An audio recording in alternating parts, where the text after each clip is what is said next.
Let us pray. Almighty God, where you have called us to govern this province, we ask your help to make decisions and laws that will be just and will promote the interests of the people. Almagtige God, ons bid dat u gedurende ons vergaderings ons die nodige wysheid sal gee en ons motiewe suiwer sal hou en dat u ons sal help om ons tekortkominge te oorkom en al ons besluite aan u op te dra. Sikelele ileswe letu nabantu balo. Umusele ukulungu kwipondo letu. Kosi sikelele i Afrika. Ina avantwana bayo. Kokela inkokeli zayo. Iniki ikolo i Afrika. All this we beg in your holy name. Amen. Please be seated.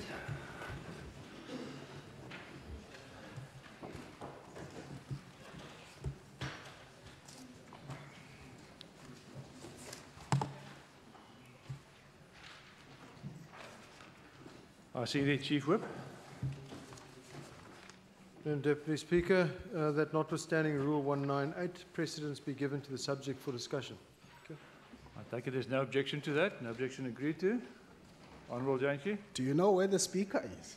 Honourable Janchi, what is that? A point of order? What is that? Yeah, just checking where there's no apology. Speaker will be in attendance later on.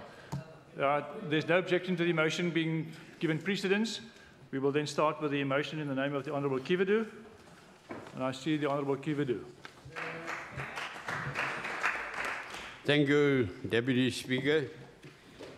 Fellow colleagues, support staff and also distinguished guests, if there are any present. Deputy Speaker, I welcome that this House debates the increasing racial intolerance and actions amongst all groups in South Africa. Deputy Speaker, while our beloved country has made progress in uniting people behind the new national symbols, such as a new anthem, a new constitution, expanding political freedoms, and improving access to the social wage, the country is a long way from achieving social cohesion. Deputy Speaker, further progress will require mobilizing South Africans behind a common vision that is mutually beneficial, but which will require mutual sacrifice. The country must continue with measures to heal the wounds of the past while reducing economic exclusion, inequality of opportunity and outcomes. Deputy Speaker, we must remain committed to one nation with one future built on freedom, fairness, opportunity, and diversity for all, living together under the Constitution in peace, security, and prosperity with opportunity and recognition for all the peoples. Deputy Speaker, it is now a long time since the Bill of Rights was drawn up and agreed upon. Since then, the TRC was celebrated. The 1995 Rugby World Cup served as a pillar of hope. We remember the cries of Amaboko Boko and the ambience, the vibe and the atmosphere that has been created amongst different groups of this nation. We were Simunye, we were one. That was what happened after the 1995 World Cup, not even to mention the 2014 World Cup. That brought us even closer as a nation. It served as a pillar of hope. And remember, hope springs eternal. According to the Bible, hope springs eternal. To the unity that could be achieved in the nation. Honourable Deputy Speaker, what was envisaged? I quote, that no one would be judged by the colour of his or her skin, but by the content of his or her character, unquote. Speaker, Deputy Speaker, unfortunately, in the loose scrum, to use rugby terms, and during the maul, searching for the ball was knocked on, and the try was never scored. At least perhaps a penalty try.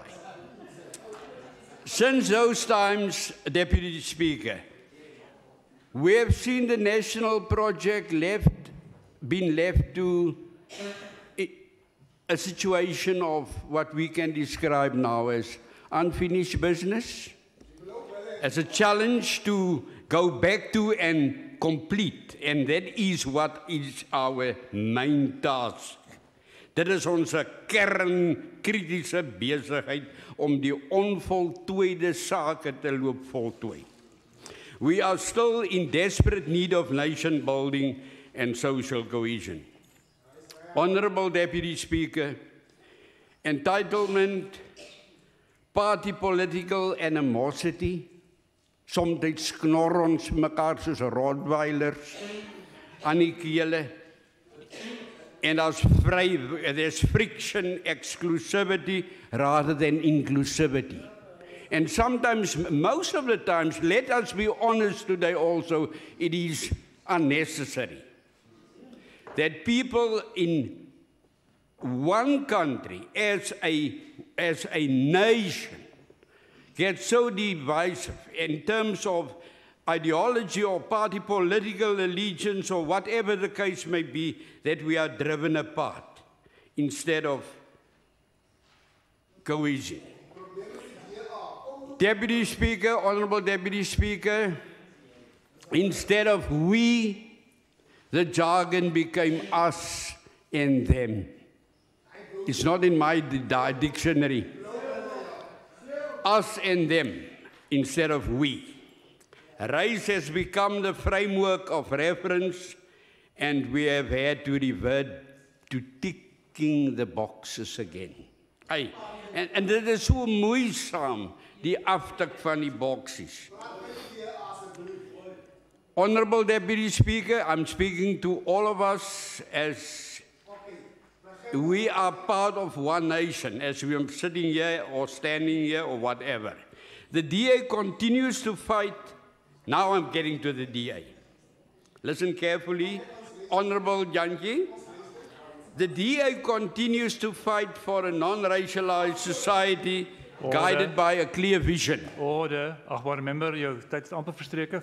Speaker, we remain committed to one nation with one future built on freedom, fairness, opportunity, and diversity for all, living together under the Constitution in peace, security, and prosperity, with opportunity and recognition for all the people. Thank you, We invite, last sentence, Order. we invite all other parties to take hands in this noble cause for the common good of this nation as builders and custodians of this democracy. Order, member. I thank you. Taken a little bit too much liberty there, but it was a long sentence. I see the Honourable Gillian. Agbare Jantjie, asseblief. Deputy Speaker, let me take the opportunity to thank the Honourable Cavido for this debate. Maar ek dink, Honourable Cavido, die DA het die nok, die aanslaan gedoen in die debate. Now, Deputy Speaker, May the 2nd, 2018 became a shame and a very painful incident for our young democracy when a person lost his life and many others got injured, following a week of violence that played itself out between communities of Sikalo and Mitchell's Plain. This scenes reminded us about the black-on-black violence of the 1980s that was fueled and funded by the apartheid government, which AfriForum today, working with this DA, denies was crimes against humanity. Shortly after the Sikalo and Mitchell's Plain incident, we were shocked to learn of the passing on of 8 family members who perished in the sack fires in Taiwan. And a week later, it was taxi violence in Delft. All these communities share the same socio-economic conditions of abject poverty and unemployment. They are also evidence of the damage that apartheid caused to this province. Today's debate presented an opportunity to make sense and understand the effects of structural racism we live within the Western Cape. Instead of addressing the real issues, the DA has once again fallen into the trap of denying the real crisis, using blacks to defend the party's racism while the bosses are overseas. The party ought to learn that being dismissive does not change the burning issues people face in communities. The same issues, when they rise again, they get labeled as being racist. The DA is always quick to condemn the people's actions, while it ignores the daily challenges and sufferings of our people. Race is described by sociologists as a social construction with a hierarchy, where white people are at the top as superior and black and indigenous people at the bottom of the system as inferior. This system was a key feature of the apartheid government policies, which the DA are hell-bent to preserve. Racial segregation and white supremacy became an important feature of the Western Cape society from 1875. As it was during apartheid, black and colored people are still found swamped in shacks and other not so well-built structures on the outskirts of the city. These are located outside areas of white settlements. For many black South Africans, the Western Cape represents the last bastion of white rule. This is because quality services are reserved for white affluent areas, while the Cape Flats are subjected to subhuman living conditions. A debate from the 17th century, and luister asseblief, Member Fritz, listen to this one. A debate from the 17th century between two Dutchmen, Jan van Riebeeck and Matthew Pruitt, regarding the humanity of the people of the Cape, centered on the following question, and I quote, "What are the people of the Cape, bastards or human? Are they godless savages, or are they humans just like Europeans?" Close quote. Van Riebeeck believed they were godless savages, and Pruitt argued they were human. Racism is rife in this Western Cape, precisely because black and colored people in the Western Cape are not considered or treated as human beings on the same level as whites, just like Van Riebeeck has said hundreds of years ago. The Durban Declaration on Racism and Related Intolerance in 2001 draw the link between living conditions. Order. Speaker, Honourable Fritz is really giving running commentary from his side, and I really ask Ek gee die agbare toe. Ek het ook gesien die agbare Fritz is oor die vloer besig met iemand. Ek kan nie sien wie nie. Agbare Chacham probably. Please contain yourself. Member Gillian, you may continue. Thank you, Deputy Speaker. Intolerance in 2001 draw the link between living condition and racial intolerance. It stated, and I quote, "We emphasize that poverty, underdevelopment, marginalization, social exclusion, and economic disparities are closely associated with racism. Racial discrimination, xenophobia, and related intolerance, and contribute to the persistence of racist attitudes and practices, which in turn generate more poverty," close quote. That means, as long as the Western Cape remains the most unequal society, cases of racial intolerance will always grow. I say, the Western Cape is the most racist province, and the DA is the reason for that. The DA created the environment conducive for racism to thrive. Stats SA's living conditions of households in South Africa's survey indicated that whites earn 5 times more average annual income than blacks. The Employment Equity Report shows that the Western Cape has the most representation of whites, 76.6% at the top management level, with white males taking almost 2/3 of the positions. This depicts that we also see in the DA caucuses from national parliament right down to municipalities. It is a white male-dominated party that is intolerant of any views from black people, especially women. Look what they did to Lindiwe Masibuke, Mbali Ntuli, and now Patricia De Lille. Tony Leon agrees that the DA is in turmoil as black leaders are coming out openly calling for transformation. The National Party's national spokeswoman, Rafilo Nsiki, lamented on media that although about 70% of the party membership was black, its parliamentary caucus was relatively Remember, your untransformed. time has almost expired. Finish up, please. Even DA leader Musi Maimane is scolded by his FedEx for saying the party needed to fight black poverty and white privilege. This DA remains true to its categorization of white bosses and black Thank you, stooges. member. Your time has expired. No now. wonder controversy engulfed the tweets of the Order. Honourable Premier Helen Zille praising the legacy of Order, member. colonialism. Thank Order. you, Speaker. I will allow members to finish their last sentence, not the last paragraph. So when I ask order for the second time, I expect the member to finish off. Honourable Madikizela, Minister Madikizela.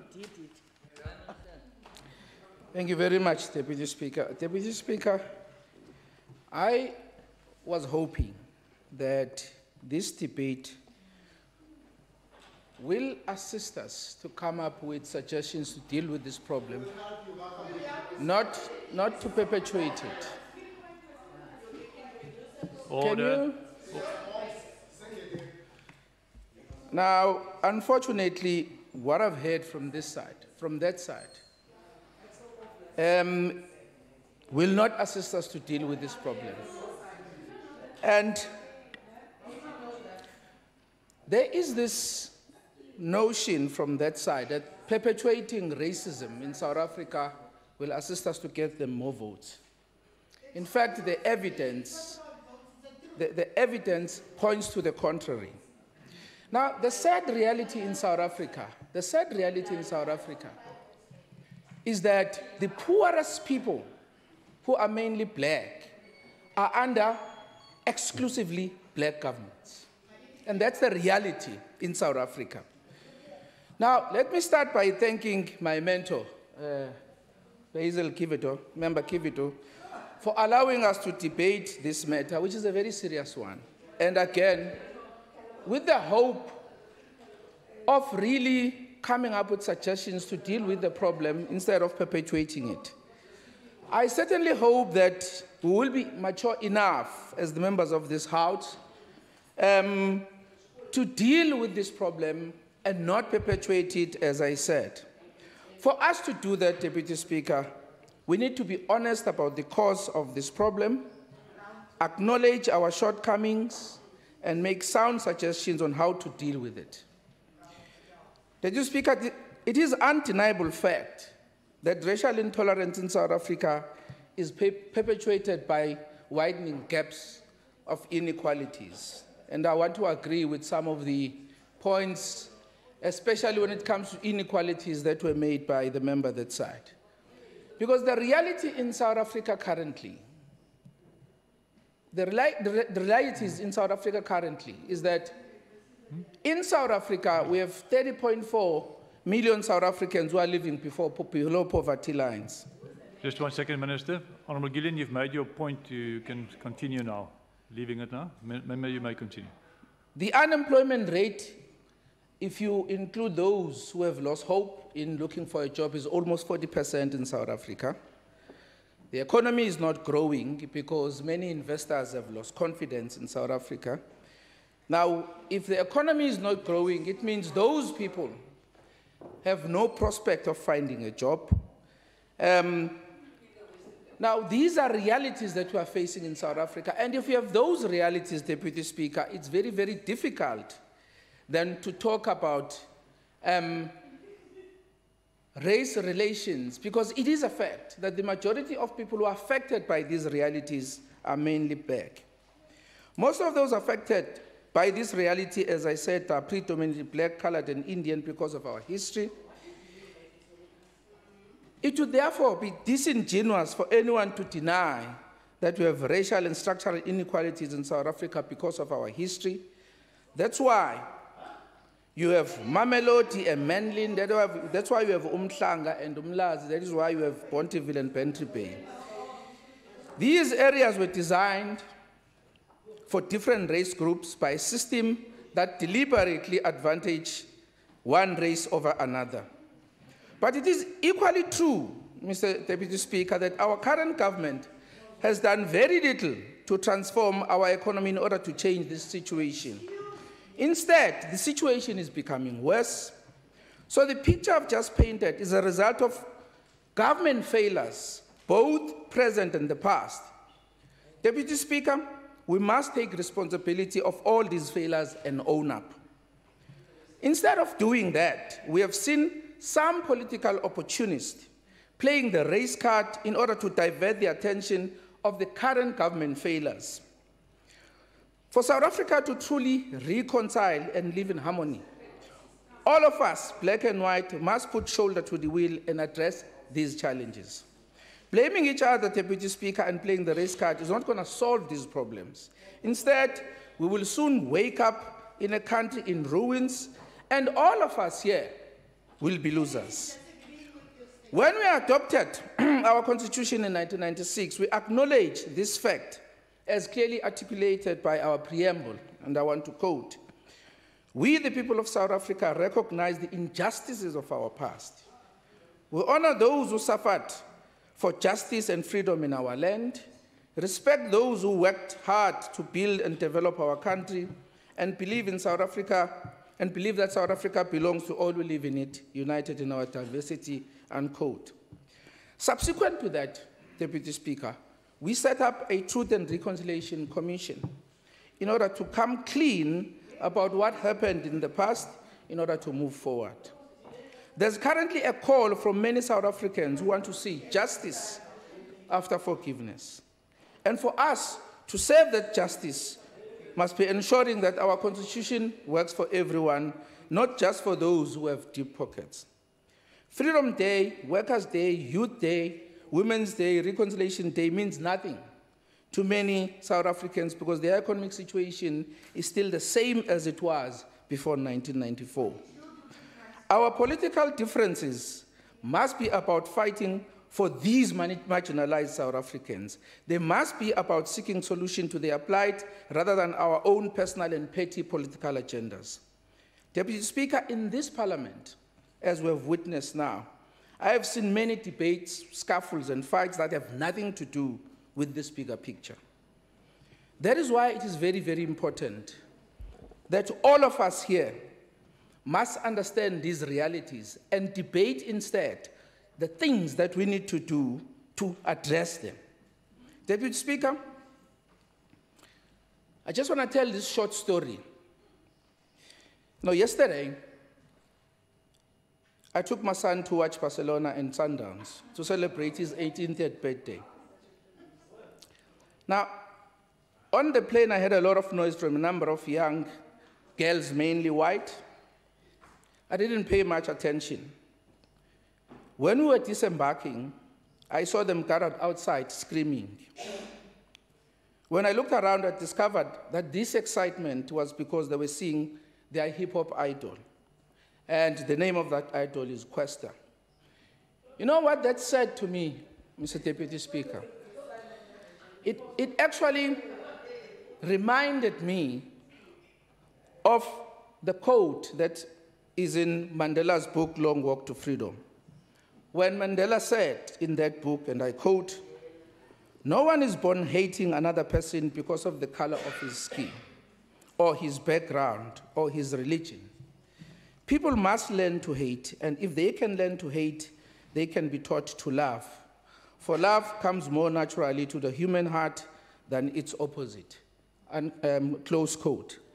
So therefore, Deputy Speaker, as the members of this House, we have spoken on a number of occasions about the challenges that are confronting this country. And it's very sad that some of us want to reduce these challenges and make them a party political football. Because the reality here is that we have a national government.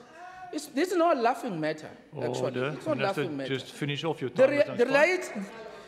The real issues in this country, Mr. Deputy Speaker, is that we have a national government under the ANC, and that is why it is important that all of us, as members of the opposition, must work together with that particular government, as different provinces, as different parties, to come with a response to deal with these challenges that we are facing in this country, your time and not to expired. politicize them. Thank you. Time expired. The Honourable Mr. Christians. Deputy Speaker, today the topic for discussion is extremely sensitive and serious. But today, Deputy Speaker, I choose to speak peace and not war. I choose to be a lover and not a fighter. In honour of my brother from another mother, Honourable Basil Kibitha, who sponsored this debate today. I hope today, Deputy Speaker, we can rise to the occasion and unite in our diversity. Speaker, if I can just quote from the Word of God, in Revelation 7 verse 9, it says, "After this I looked, and before me was a great multitude that no one could count, from every nation, tribe, people and language, standing before the throne and before the Lamb. They were wearing white robes and were holding palm branches in their hands." The important lesson here, Deputy Speaker, is that we are all equal in the sight of God. Speaker, I also want to honor my late mother, Lavodia Christians, who has gone to be with the Lord. And one of her favorite songs were a song titled Ebony and Ivory, sang by Paul McCartney and Stevie Wonder. And it goes as follows: "Ebony and ivory live together in perfect harmony, side by side on my piano keyboard. Oh Lord, why don't we? We all know that people are the same wherever we go. There's good and bad in everyone. We learn to live. We learn to give each other what we need to survive together alive." Speaker, South Africa has the potential to produce a perfect harmony to the rest of the world. We cannot remove black keys. We cannot remove white keys. We need each other in order to produce a perfect harmony. I thank you.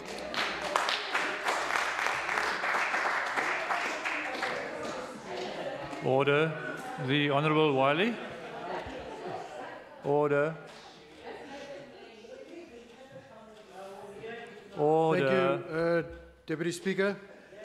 One definition of intolerance states that it's an unwillingness to accept views, beliefs, or behavior that differs from one's own. Racism is defined as prejudice, discrimination, or antagonism directed against someone of a different race based on the belief that one's own race is superior. Racial intolerance is an acquired disease. Racists learn to hate from other races. Their brains have created short circuits and shortcuts or schemes that reduce people to simple sentences and images. A perfect example of this climate setting was given today here by Member Gillian. The drivers of racial intolerance are often to be found in political nationalism, where, in the absence of any solid argument, these nationalists simply default to racism, rhetoric, or slang. Mechanisms of ostracization, stigmatization, and the creation of a pariah state will often follow. In order to gain political power, they have to reduce their opponents to a base level. In Rwanda, the Belgian colonizers made the fatal error of formalizing tribal divisions in every citizen's identity document. This stigmatization against the minority Tutsis in particular due to their prominent place in society. So between 1990 and 1994, racial intolerance in Rwanda was so extreme that almost overnight 800,000 individuals, mainly Tutsis, were butchered. After the war, sorry, Order. Point to order. Yes, member. I would like to object to that interjection. Member Davis, did you refer to the honourable member being part of Sharpeville?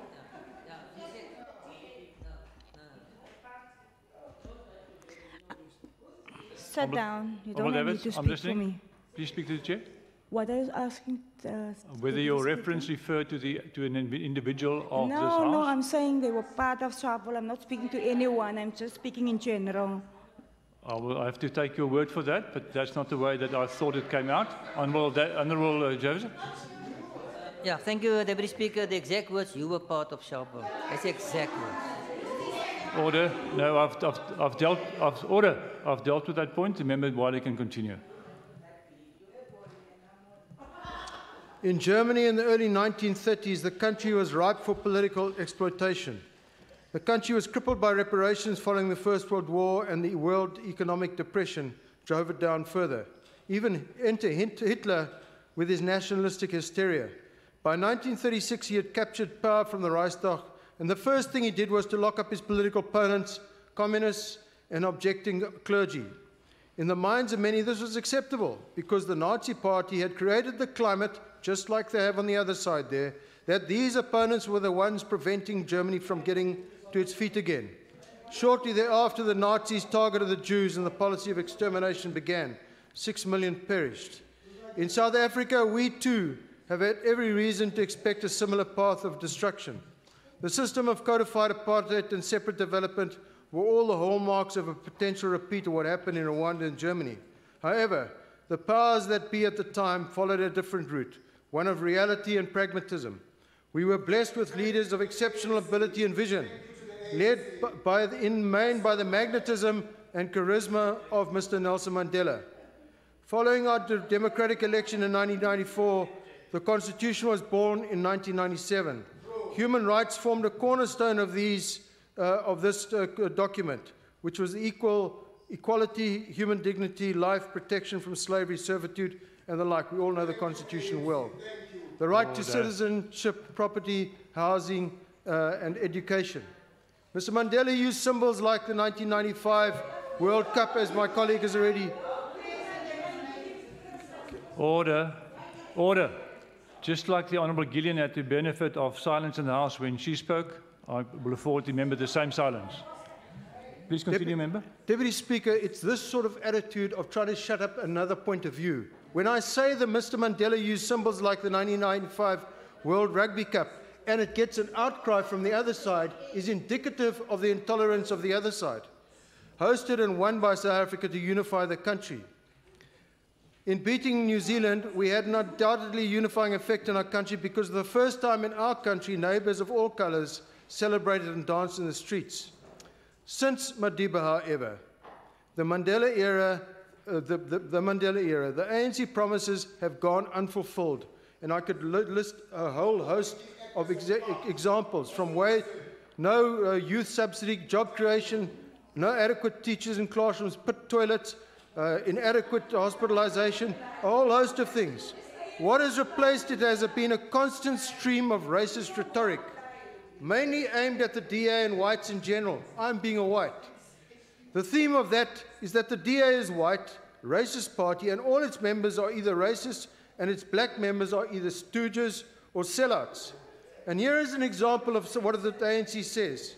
The Honourable Member Sharon Davis on the other side says that the DA's made an anti-Semitic remark that the DA was colluding with Jewish mafia. An ANC councillor by the name of Nkosi posted on Facebook that the first people that need to fork off are whites. Lindiwe Sisulu called Muzi Maimane a hired native.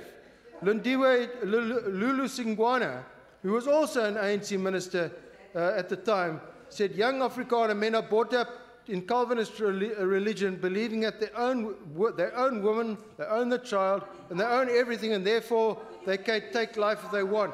Falapi Kumalo said that this ANC supporter and Gauteng DCAS member, I want to cleanse this country I want to cleanse this country of all white people. We must act as Hitler did to the Jews. And I could go on about the sort of utterances that they did. The problem is it breeds radicalism. So we have the ultimate perversion coming from Julius Malema. We are not calling for the slaughter of white people, at least for now. On several occasions, he also referred to white people as cockroaches, which is the same rhetoric that was used in Rwanda before the genocide. Floyd Shivambu has referred to Helen Zille as a racist girl who appointed boyfriends and concubines. Should a person of color have said that in this country? Should a white person have said that to a person of color? There would have been court cases a long time ago. Project Reclaim. It is significant that following the DA win in the Western Cape in 2009, the former Premier Rasool stated that he did not recognize the DA win and that this province must be made ungovernable. Remember, your time is almost expired. Out of this was born Project Reclaim. It is significant that in the election campaign to come, they brought back Ibrahim Rasool and Project Reclaim. Order, remember, your time is expired. Order. Honourable Dugmore. Thank you very much, Deputy Speaker. Deputy Speaker, it's clear that Member Wiley possibly should follow the advice of MEC Madikizela and ask Member Kivido to be his mentor. Because what we have seen here is actually the epitome of that crass, racist, intolerant attitude from that grouping within the DA that actually still controls the economic power and continues. Nothing in the speech talks about the factors that contribute to intolerance. Nothing talks to it, but simply it's that clutching and that defense of white privilege. That's essentially what Member Wiley was talking about. It is clear, Deputy Speaker, that inequality and wealth take on a racial form in South Africa and acutely here in the Western Cape. And often the intolerance that we see is rooted in very real material conditions, economic exploitation, hunger, and poverty. And these indicators, unless we are blind and don't want to see, are directly linked to race. And to deny the link between economic and racial inequality does not take us anywhere. As the ANC, Deputy Speaker, we are guided by the Freedom Charter, which talks about a South Africa that belongs to all who live in it, a South African in which the wealth of the country and the land shall be shared by those who work it. We are also guided very clearly by the Constitution, both of the country, but we from the ANC, under our aims and objectives in our Constitution as amended and adopted at our NASRIC conference, is that the objectives of the ANC are to unite all the people of South Africa, to end apartheid in all its forms and transform South Africa as rapidly as possible into a united, non-racial, non-sexist and democratic society based on the principles of the Freedom Charter, and to fight for social justice and to eliminate the vast inequalities created by apartheid and the system of national oppression. So our goal as the ANC is to actually continue the unfinished business of actually building a national democratic society which is united, non-sexist, non-racial, but also particularly important, a prosperous country. And what is particularly important is that in this situation, we don't only need to mouth a platitude of non-racial, but in our conduct and in our actions and in our policies, we need to act in an anti-racist fashion, to actually call out racism where we see it and actually make the point in our argument that dealing with this intolerance is going to be about building an equal society. So unless we focus on the issue of class and race, where those inequalities come from, and have practical measures, and that's why, Deputy Speaker, it's disappointing that the Democratic Alliance under the leadership of Helen Zille instructed Lindiwe Mazibuko and others not to vote for employment equity. And we see the results in our province where, for instance, there's direct political intervention in the George municipality, when there's a perfectly qualified black candidate, to actually deny that because they're getting the message from the top, from Helen Zille herself, that actually we don't support employment equity. So it's one thing for MEC Madikizela to come here and say what he says, but his party and the leadership of his party is actually undermining a basic provision of our constitution, which is redress. Honourable Minister.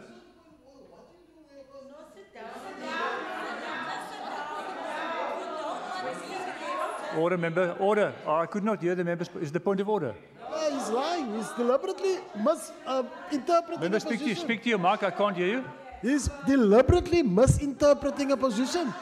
It's saying something that's untrue. Order. I take your point. I cannot comment whether it's true or not. It's not a point of order. Member Dugmore, you may continue.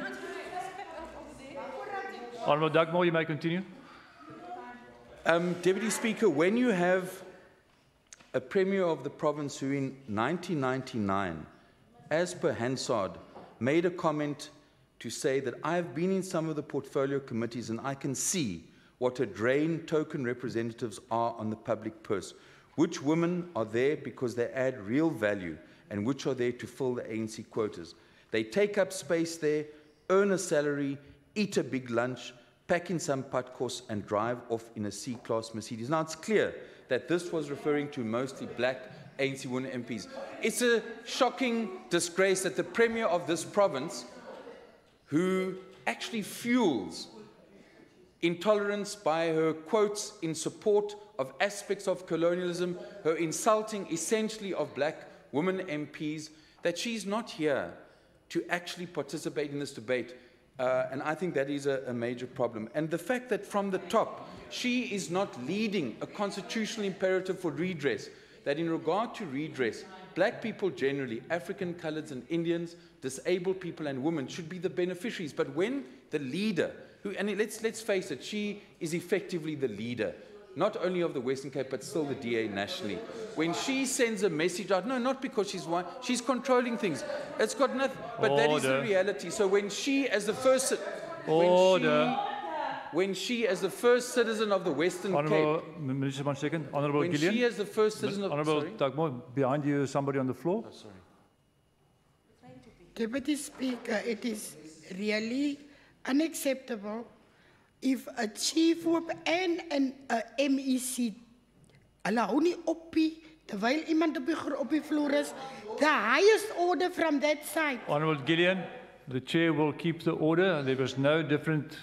My actions against the two parties is exactly the same. So the member Dugmore may continue. And I appeal to members to please contain themselves. So thank you, Deputy Speaker. So to begin to deal with this intolerance, we have to look at the root causes. And what we expect, Deputy Speaker, is leadership from the top. Why is it that Patricia de Lille is hauled over the coals, whereas we have a situation where the Premier is actually allowed to get away with making statements that clearly cause offence? That is the problem within the DA. And I want to appeal to the provincial leader, because you are the provincial leader, MEC Madikizela, you are. And I want to appeal to all members of the DA that we have to, at the end of the day, yes, speak out against intolerance, and we must call it out. Whether it's from the Freedom Front or Julius Malema, wherever it comes from, or from Helen Zille. Why isn't there the courage within the DA to call out Helen Zille and to actually expose the differentiated discrimination in terms of how someone like Patricia de Lille is dealt with, compared to the fact that essentially Helen Zille can say what she wants, but she's not dealt with. That is the root core of racism. But more importantly, is we've got to focus on these inequalities. As you said, MEC, these inequalities, the issues of delivery, but actually be serious about this. And when I was in Oudtshoorn yesterday, you can hear what people on the ground are saying. They see the DA in Oudtshoorn as actually preserving the economic power, not doing that. And that's the economic exploitation which actually those privileged people in the DA thrive on. Order, member, your time has expired. Order, I see achtbare Minister Plato. Honourable Speaker, racism posters during Tuesday's march to Parliament, the Verulam Mosque attack in Durban last week, the burning of 32 trucks near Mooi River Toll Plaza in KwaZulu-Natal, at the end of April, apparently because the trucks were driven by foreigners. The slurs, insults, and boiling tensions during the Sikalo protest all are the most recent incidents of increasing racial intolerance and intolerance in general, which more often than not is leading to violent and even deadly consequences. The Sikalo protest, which based on the demands made, were largely service delivery related, housing, sanitation, electricity, and so on, were those in racial intolerance and incitement on the ground. Groupings not willing to tolerate the other groupings, South Africans intolerant of South Africans, and even more so of non-South Africans. This growing intolerance is evident further in the violence experienced in communities across the country, not evident to the Western Cape alone. One of the apartheid legacies remain a deep-rooted with distrust anyone other in South Africa. I agree with Chief Justice Mogoeng, who recently stated that the foundation of the injustices of the past is racism. What we require is constant unification in South Africa, building a unified nation through all our daily tasks. This is especially true for any sphere of government when the demands of our people remain too high for the scarce resources of government to assist everyone immediately. And communities want assistance right now, today, and not tomorrow. We have to be cognizant of our segregated and differing past. We have to understand the inequality that many people living in this country, especially non-white South Africans, has been subjected to in the past. We have to plot our future better together, knowing that for many black South Africans in our country, the ANC post-democratic government has failed to change or improved their quality of life enough for the festering inequality to not spill over into intolerance. Speaker, this is a task the DA-led government has never shied away from. We on this side of the House face intolerance head-on. Racial intolerance and the violent actions which accompany them, government address through the various programs and opportunities available to the people living in this province. The programs, the projects, and initiatives my department and other departments have on offer to help increase safety through targeted interventions or strategic partnerships are done through a whole-of-society approach, inclusive of everyone within the society, a community affected by an issue. This is done to help improve intolerance and to build bridges between communities often at odds with one another. We also need to build that bridges over the racial lines. And we need not have to wait for tomorrow. We need to start with all of those processes right now. We focus our attention, Honourable Speaker, on reaching out to especially the youth in the province to provide opportunities to them where they can unshackle themselves from our intolerant past and use their freedom to build a future they want. We need to offer them alternatives on a day-to-day basis, alternatives to develop themselves. Also, we need to say to them, stay away from racial slurs and racial intolerance. We focus our attention on standing with the vulnerable in our communities during commemorative months, including Youth Months, Women's Months, and the annual 16 Days of Activism campaign in support of safer environments and safer communities for individuals and communities still facing the brunt of violence.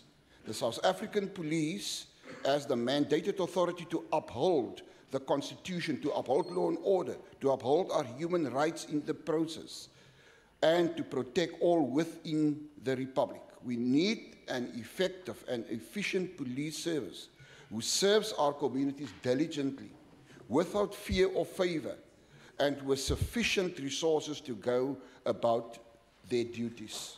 Honourable Speaker, I have said it before that it was a mistake, and I want to repeat myself, a mistake to take away the specialized police units.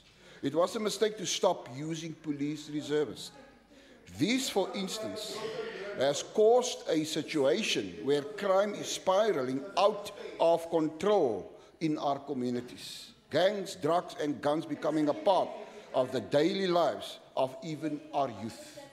The failings of the police through its mismanagement has created a scenario where we are failing our youth and we are busy failing our country's future.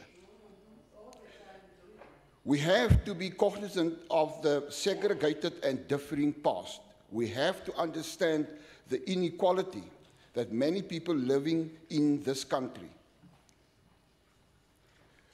Speaker,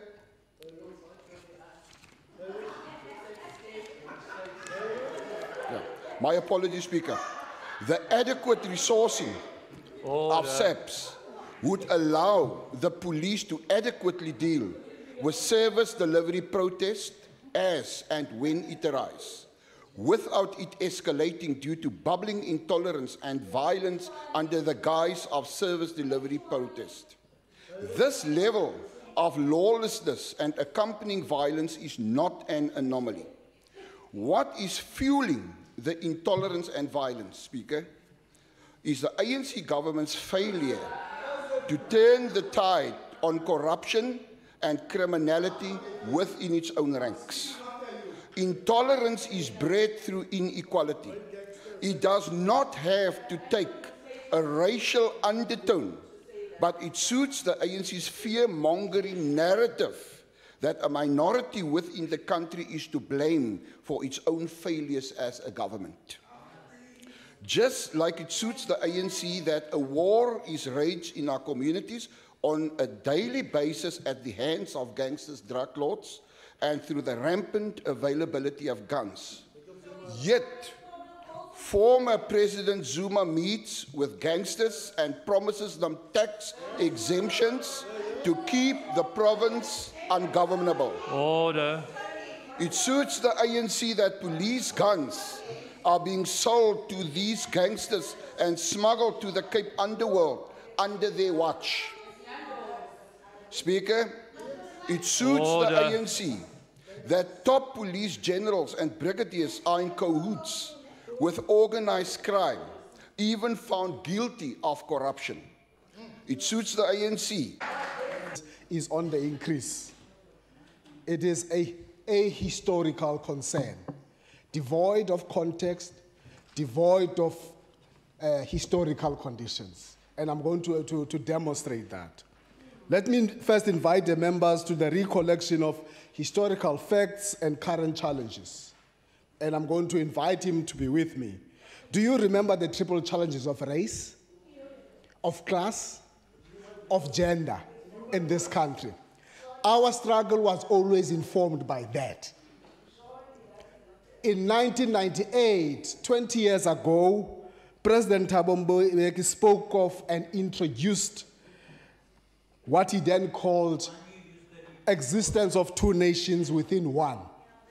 You spoke of a wish for the one nation.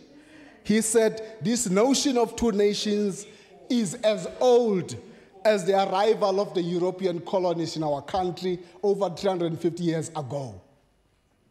One nation is white, relatively prosperous, regardless of gender or geographic dispersal. It has access to developed infrastructure.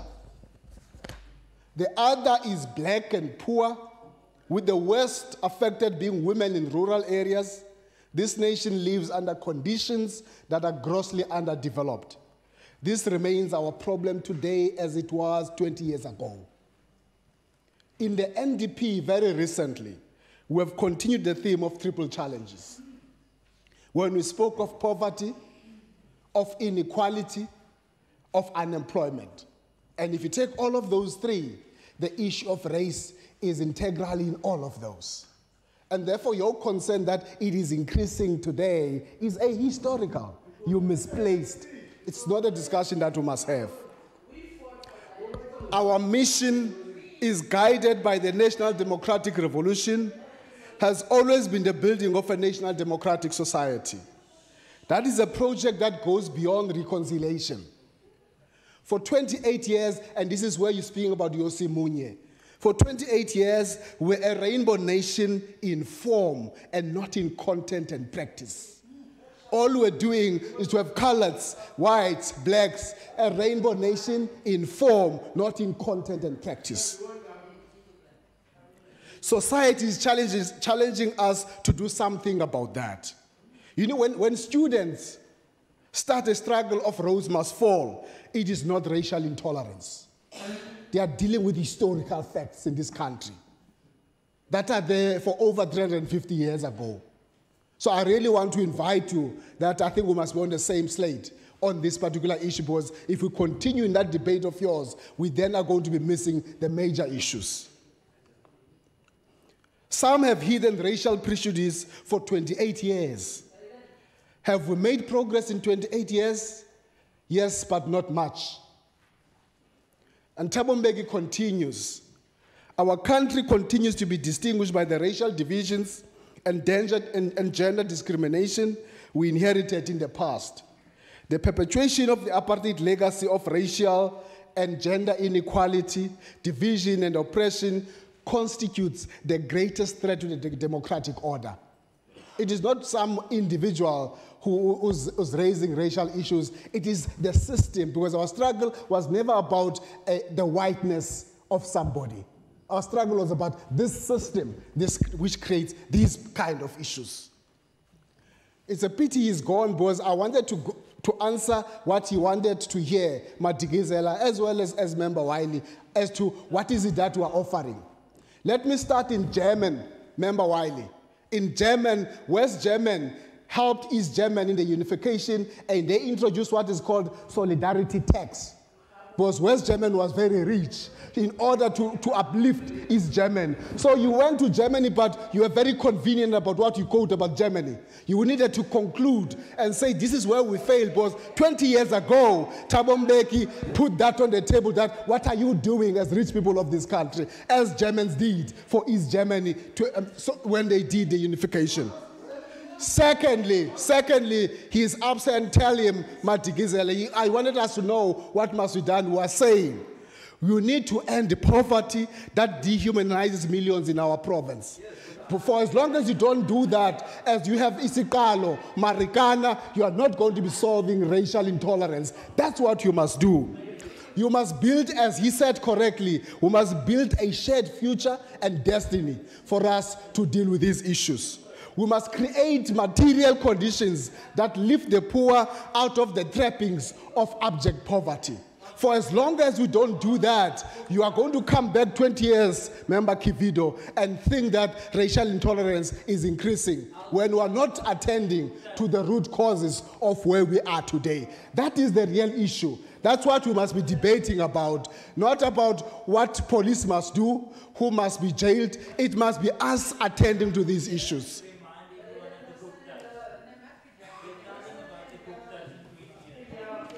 Instead, what you have, instead of you being in government in the Western Cape as the ruling party, the DA, you have become a racially intolerant party.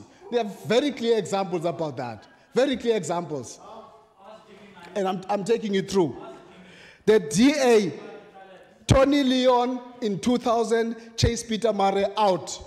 That was Tony Leon in his fort back. I just want to give you a chronological order of how racial intolerant you are as a DA.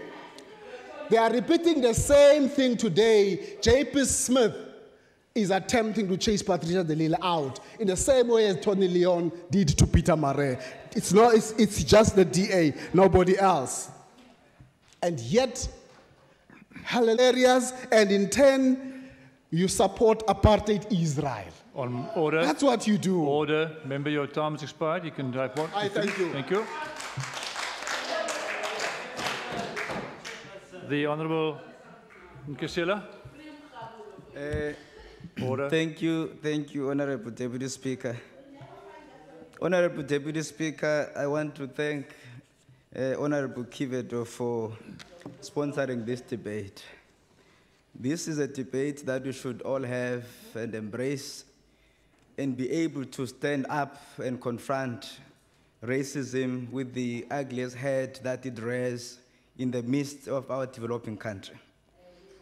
The definition of racism is a belief that race is the primary determination of human traits and capabilities, and that racial differences produce an inherent superiority of a particular race. A doctrine or a political program based on assumptions of racism and designed to execute its principles, either social or political. This is something that we have seen, members have spoken about this. There is nothing better than the articulation that was put here by the Honorable Chief Whip of this Parliament.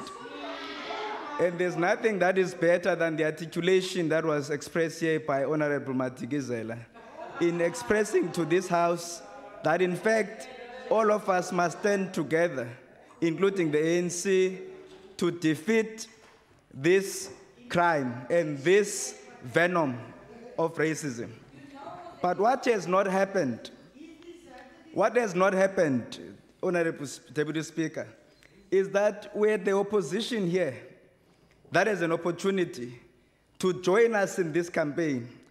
A campaign where we saw how the Democratic Alliance ran a campaign about a year ago of saying, do not allow racists to speak for you. And we asked everybody in the Democratic Alliance and those who seek to join us to sign an anti-racism pledge. There is no other political party that has ever done that in South Africa. Only the Democratic Alliance has done that. What the ANC at the same period did, Honorable Deputy Speaker, they launched a campaign, the Bell Pottinger campaign, the campaign that was driven by Jacob Gedleyihlekisa Zuma, who led this campaign in his head office in Saxon Hall, Shebeen, ran the campaign together with the Gupta brothers on behalf of the ANC. These members were sitting here, nobody rejected that campaign, a campaign of racial polarization and a campaign of hatred and a campaign that sought nothing but to divide and destroy the very serious program of social cohesion, a program of unity, and a program to build a much better united South Africa. Now let's come forward.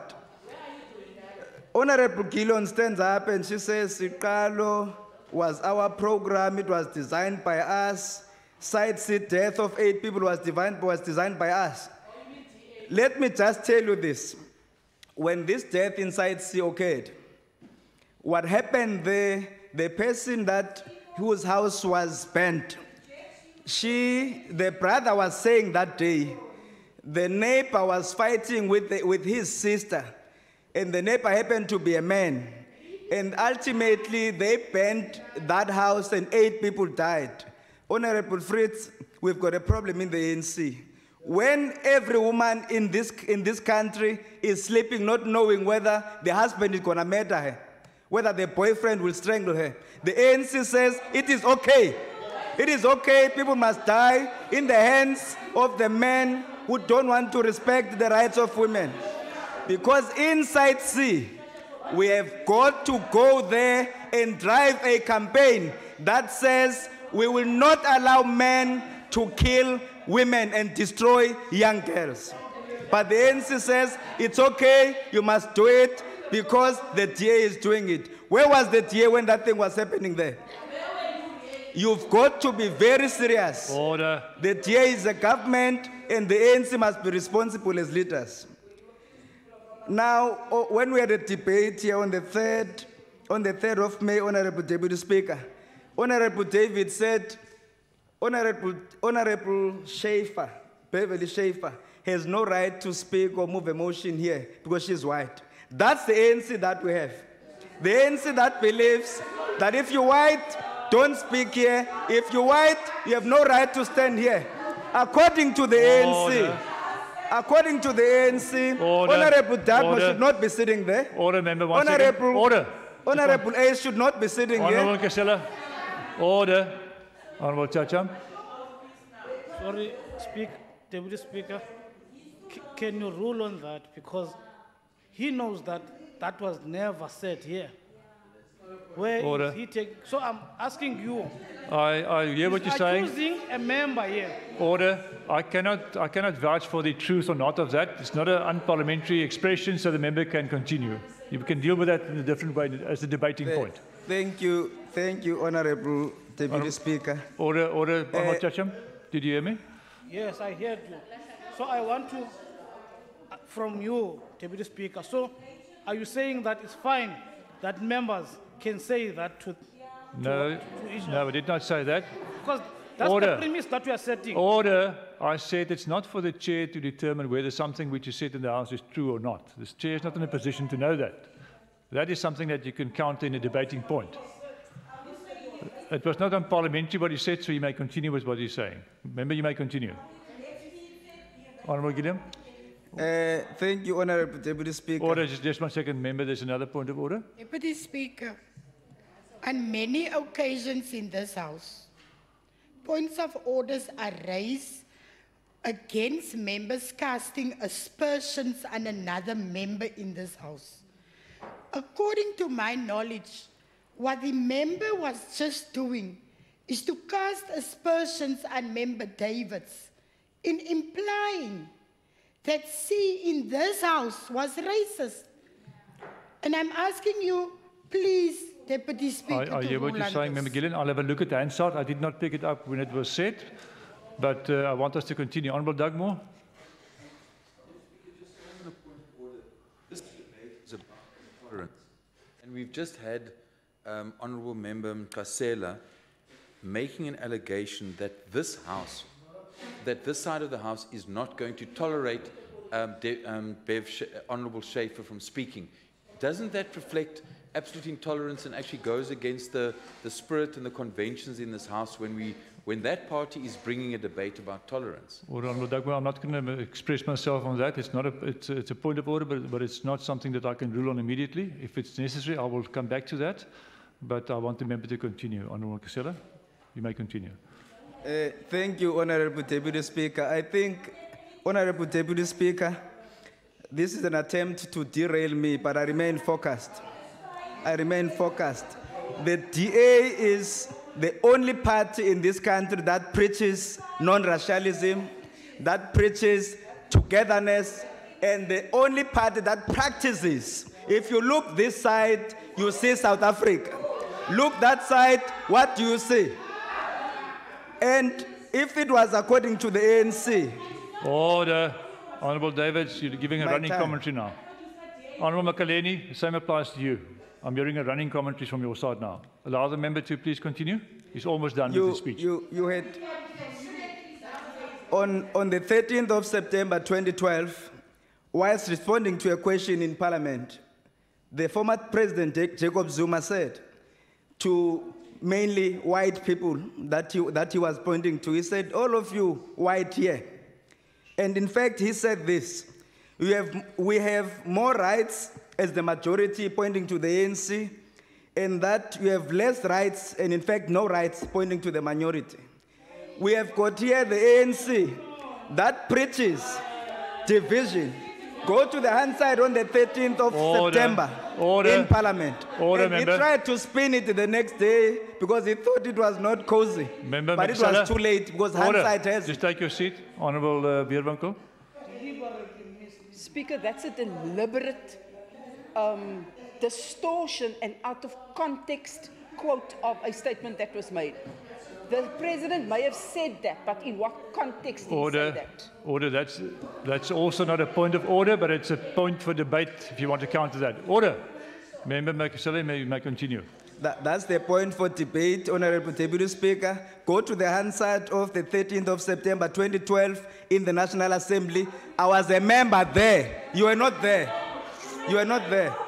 Honourable Deputy Speaker, Honourable Deputy Speaker, Honourable Dugmore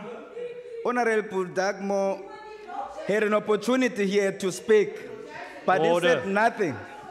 He said nothing, And that is why, because of seeking relevance, in Zwelihle, in Hermanus, they told him to go home. They don't want him there because he comes and seeks relevance. Instead of trying to speak on the issue here, he calls this one that name and that one that name, when in fact the very people that sit next to him, Honorable David, don't believe that if you're white like Honorable Schaefer, you can speak in this house.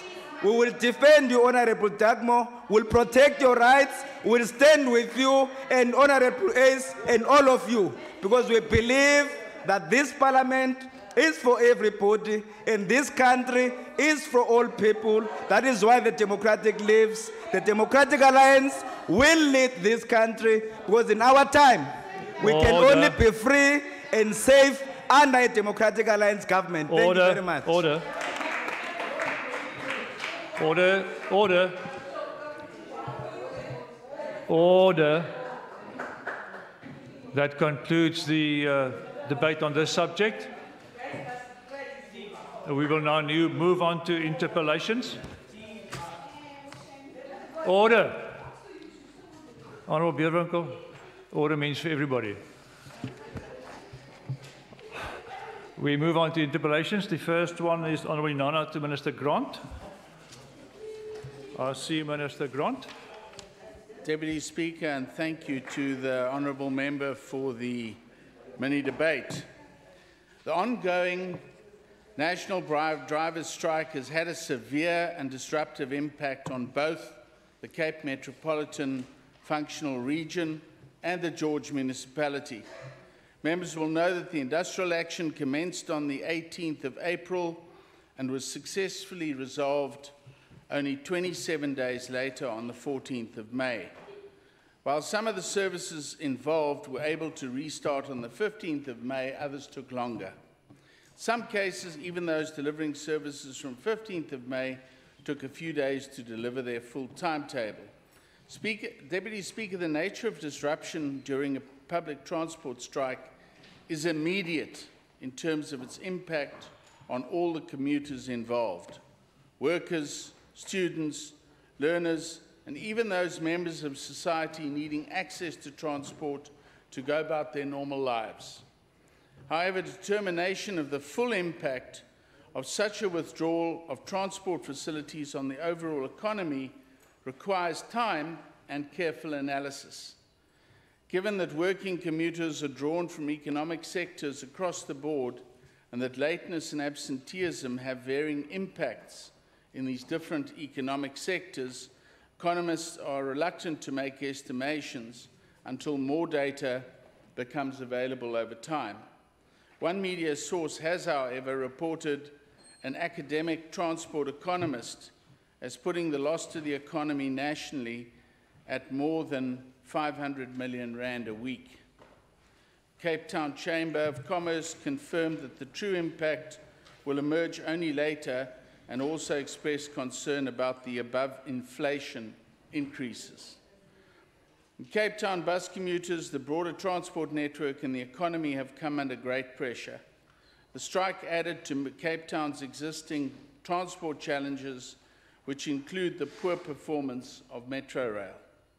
Both the MyCity and Golden Arrow bus services were affected by the strike. Together, these services transport more than 290,000 passengers a day who have to find alternative modes where possible, or have been left stranded and unable to reach work, education, or services. Meanwhile, in George Municipality, the Go George bus service was suspended, impacting its 13,000 daily passengers. These passengers have had to find alternatives such as private cars, walking, or minibus taxis. In response to the strike, government elected to extend the validity of multi-journey monthly tickets for the Go George service. Tourism in Cape Town has also been detrimentally affected by the suspension of the MyCity Airport Link and the Table Mountain and Aerial Cableway shuttle service. The reported acts of violence and intimidation against tourist bus services has created a negative perception of the city and the province as a tourist destination, noting the importance of tourism to our local economy. Your first time slot is finished. Honourable Inana. Deputy Speaker, thank you very much. Deputy Speaker, we are facing the transport failures on all fronts which affect the Western Cape residents' ability to get to work and to school, and in turn holds our economy and livelihoods at ransom. Our bus drivers were striking for the 4 days over poor working conditions and low wages. Many of our train services, which are governed by the state-owned enterprise PRASA, work at minimal capacity with abysmally high delay and cancellation rates. In the city of Cape Town, Deputy Speaker, Metro Rail passengers have dropped by roughly 50% from 675,000 in 2000 to an estimated 360,000 passengers in 2017. Train cancellation in the Western Cape have increased from 3% in 2015 to 15% in 2017. Deputy Speaker, PRASA's failure to deliver a reliable service devastating effects has on our economy. If people do not have a reliable transport system, they are being robbed of employment as they cannot move to and from the workplaces and to their homes. Many commuters, Deputy Speaker, on the central and northern lines continue to face delays and cancellation due to there being insufficient carriages because of vandalism, maintenance issues, crimes, stone throwing, level crossing incidents, wet waste, illegal connection, and high pedestrian traffic. All of this could be avoided if we had a reliable transport infrastructure governed by a reliable authority. Instead, we are being held at ransom by an inefficient and pathetic state-owned enterprise named PRASA and its accomplice, Metro Rail. My question to the MEC, Donald Grant, is, in light of the above strikes by buses and the impending taxi strikes in completed Metro Rail, what are the programs to alleviate traffic congestion and the lack of available transport system that is going to be convenient to the commuters at all times in future? Thank you. Thank you. Honourable Dugmore. Thank you very much, Deputy Speaker. I think it would be important for this House to hear from MEC Grant about what was the position both of my city in Cape Town and Go George in regard to the bus strike, essentially in the context of the reality that the employer in this particular situation, both of my city, and we're aware of the fact that we have these entities. We're also aware that we have an operating company in George. But was there engagement, and were we not able to, as government, and possibly it's MEC Grant would be able to talk more specifically about Go George, because we're aware that the companies set up for my city are not directly. So I think it's very important for us to hear what was actually done, and were they a stumbling block in regard to this process, because it would have actually assisted us if we were able to deal and engage with my city as well as the Go George. And I think what's particularly important, Deputy Speaker, is that we in a situation now where our country is on the brink of a new dawn. Our President has talked about a compact between Labour, between business and government. And I think the lessons are, how do we build on that vision of President Ramaphosa in building a compact so that the workers of the bus companies actually don't only get a wage, but they actually become part of the ownership structures through cooperatives and actually benefit from the dividends and the profits which are actually made by those companies. This is the kind of inclusivity and long-term solution. So does the MEC are there lessons from this, and how can we plan for next year's situation? Is that time, Deputy Speaker? The time is just about finished, yeah. Thank you. The Honourable Inana. Deputy Speaker, thank you once more again. We can no longer tolerate the inefficient and ineffective public transport system that we have inherited from the dysfunctional ANC-led government. Not only are our commuters faced with a dilemma of not reaching their destination on time, but their safety as well is also at risk when doing their travelings. During the period, Deputy Speaker, of 2015 and 2017, 32 murders and 114 incidents of assault with grievous bodily harm were recorded on trains at a railway station in the Western Cape. However, in 2017, only 12 arrests were made on murder cases and only 59 arrests were made on GBH. This equates to only 37.5% of the incident of murder reported having led to an arrest, and only 51.7% of incident of AGB have ended up in arrest. The question is, Minister, what has been done to ensure that our public transport is safe and convenient, reliable, that our commuters can feel at home and protected? Honourable Dugmore again. Thank you, Deputy Speaker. Deputy Speaker, I think it's critical that all of us focus on what clearly needs to be done, and that is to ensure that we have safe, reliable, and affordable public transport, especially with the rail. Because clearly, if Metro Rail, which yes, does fall under PRASA, was working effectively as it should be, the impact of the bus strike would have been lessened.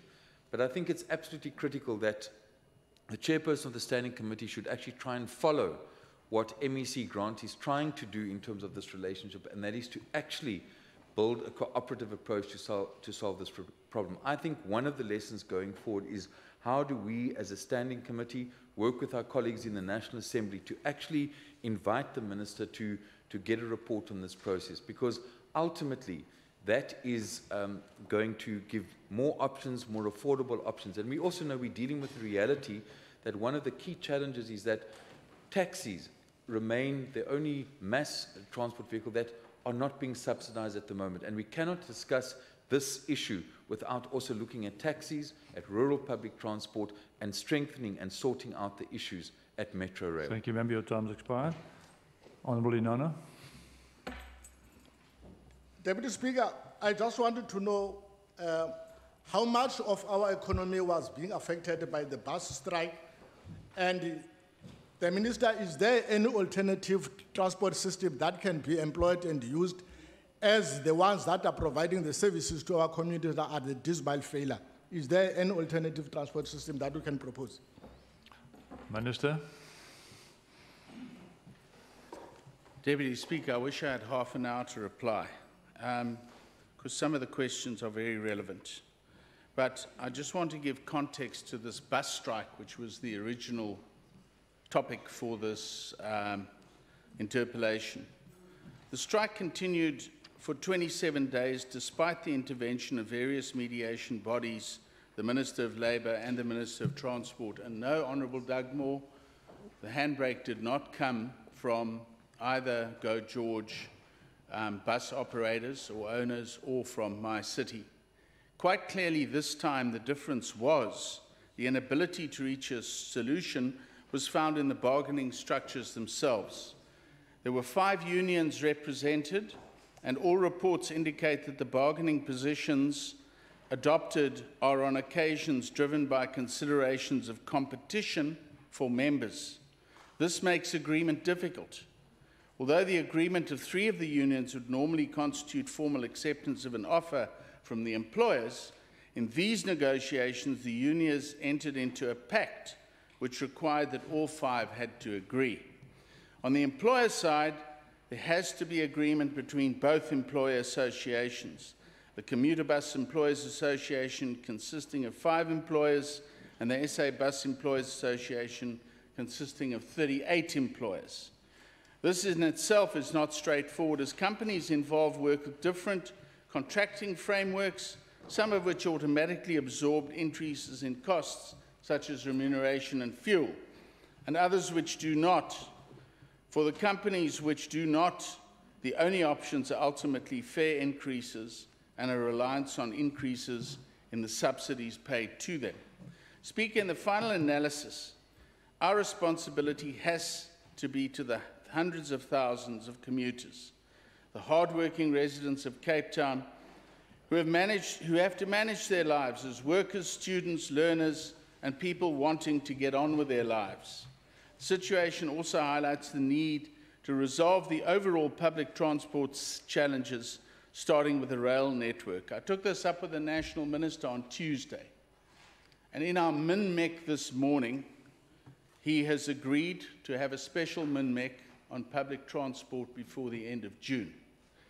And basically, the National Minister will also address that matter in his budget debate tomorrow morning. Thank you, Minister. Your time has expired.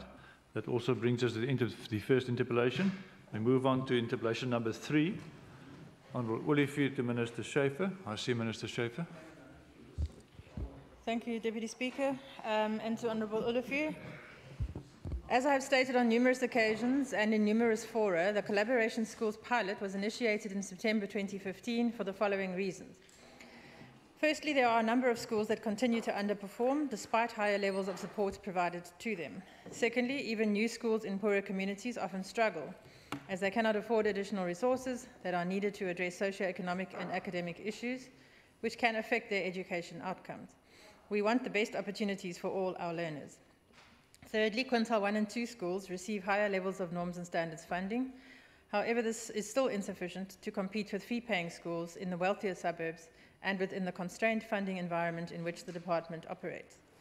Fourthly, managing a department with 1,500 schools and 32,000 teachers is a monumental task, and it was felt that it would be beneficial for a new model to be tested where operating partners are able to be more hands-on and held accountable via agreements with the education department, and where governing bodies are enabled to appoint staff so they can better cater for the needs and manage the staff themselves.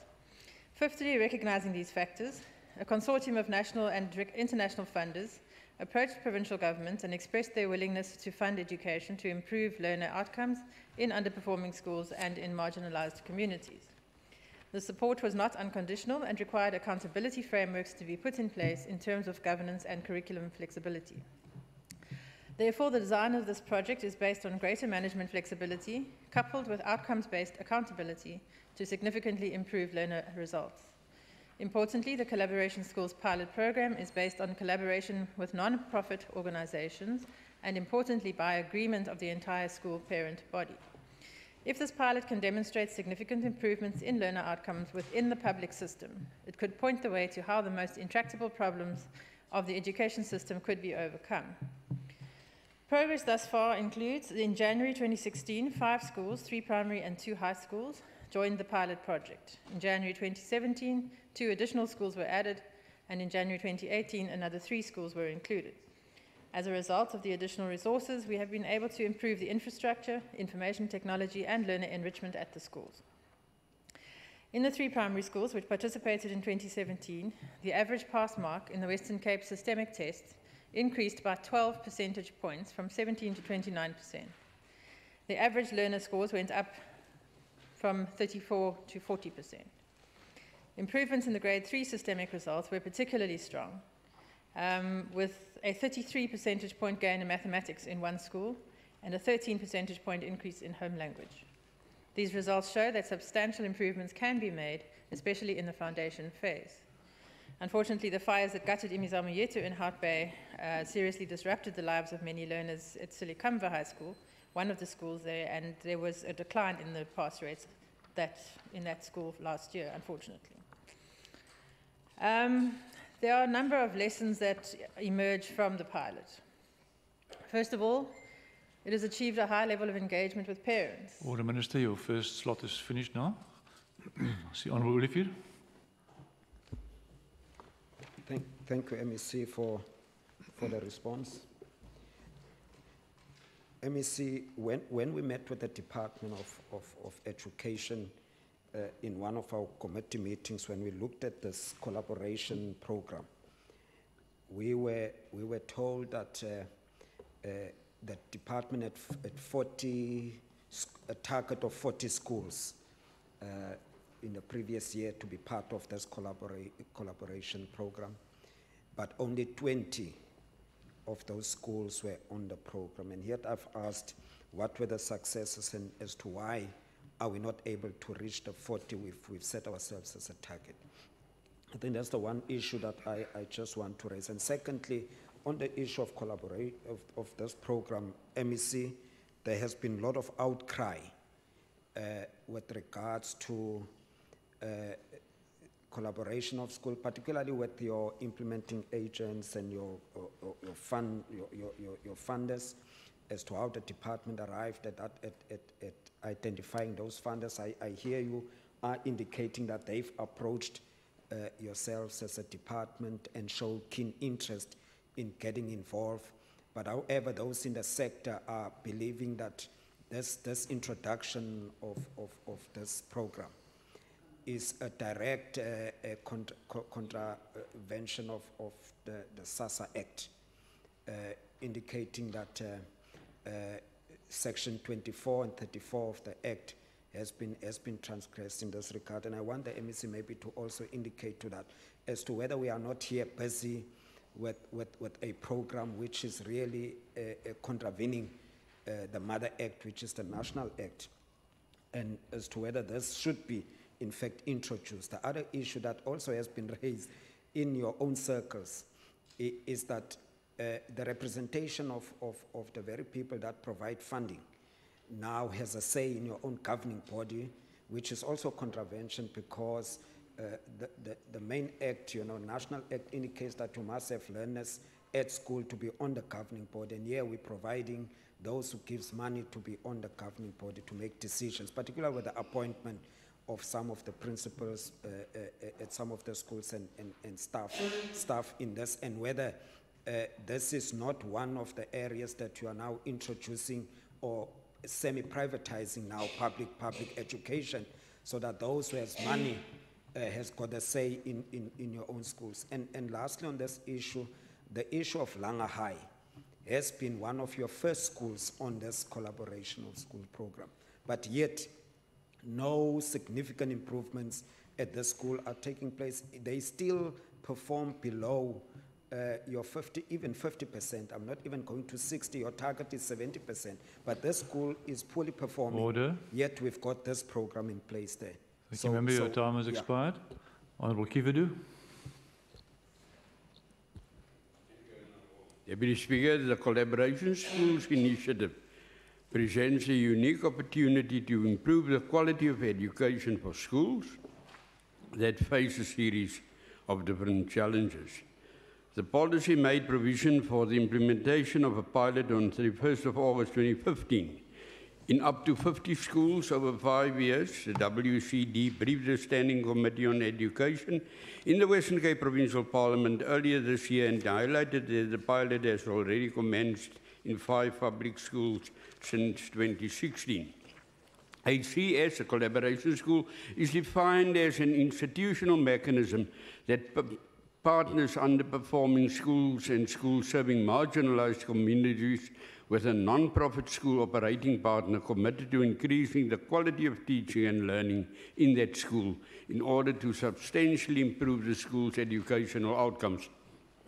The initiative consists of a collaboration between government, donors, no-fee schools and NGOs. This partnership has been formed in an attempt to bring additional expertise, resources, flexibility and greater accountability for all stakeholders involved. The ultimate aim of the collaboration serves to test new approaches to improvement and to extend access to quality education in marginalized communities.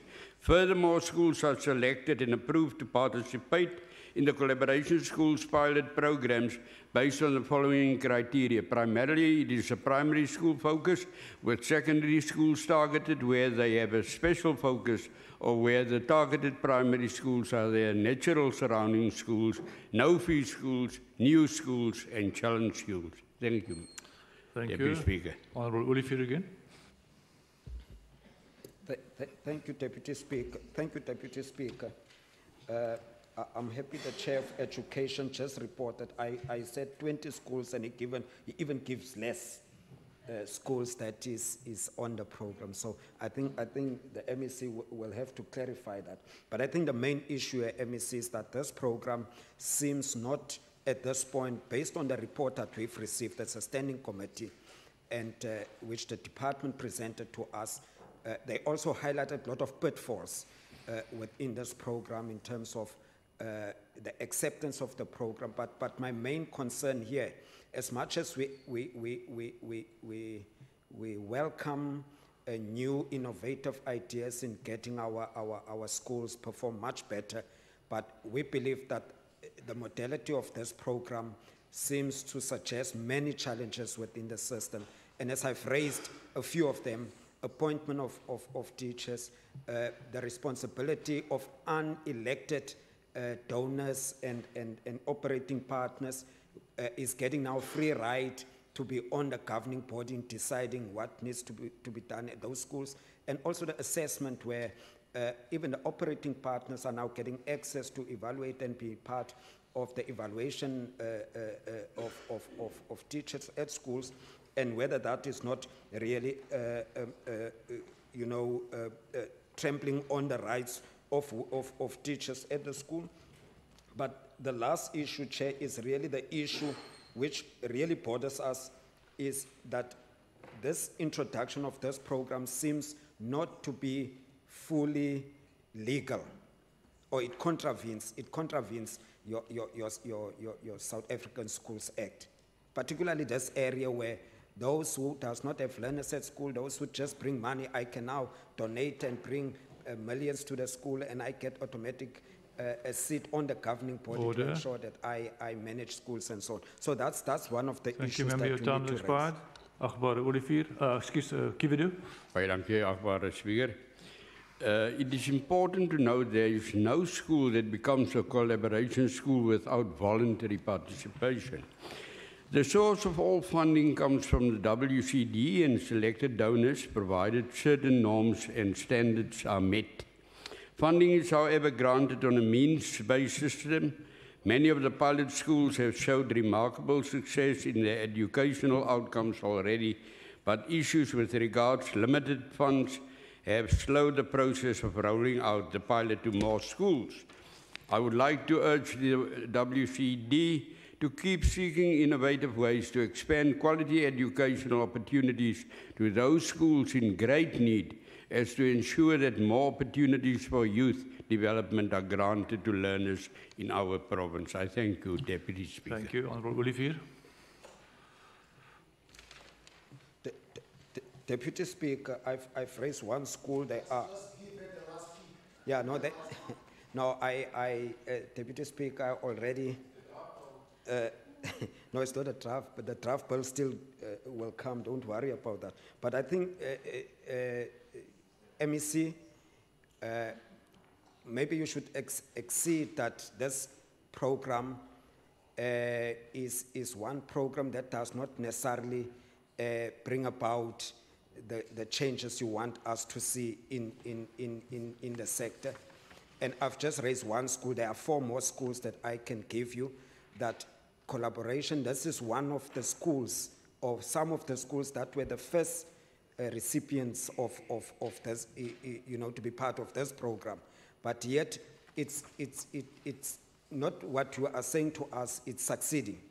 But I think this schools is just a clear indication that maybe this program you are introducing is not the innovative program that we need to do, that we really need to maybe relook at this program, because I do not believe, given Langa High, given the schools that we also mentioned, that is not performing. And which is, I've got 29 schools, and 6 of those schools are part of your collaboration school, but instead of performing or increasing its results, it's in fact going backwards. And I'm asking myself, what is this operating partners doing in the school? Are they assisting with governance, or also in class in supporting teachers in terms of subject advising and so on? And if it's governance, what is it that this program is not doing, which you believe should be doing? Because from where we are standing, it seems that this program, even though the issue of this program being, a contravention of the Act, whether it does provide what you intended to provide. Order. Honourable Minister, to respond. Thank you, Deputy Speaker. I think the ANC is following the philosophy that if you repeat a lie often enough, it becomes the truth. And I'm aware that they don't like the idea of accountability mechanisms at all, but we do, and where we govern, we're going to make sure that those are implemented. As far as the target of 40 schools, the pilot agreement with the funders was to target between 10 and 50 schools. We have got up to 10, and we haven't got further simply for the reason that there are not sufficient operating partners at this stage, because it is such a new project in South Africa, that there aren't a whole lot of people sitting around waiting. So people are being developed all along to make sure that we have more operating partners. There's not a lot of outcry about implementing agents and funders. There's only been an outcry from certain quarters, some unions for reasons that will become obvious, and also from one now pretty much discredited NGO, where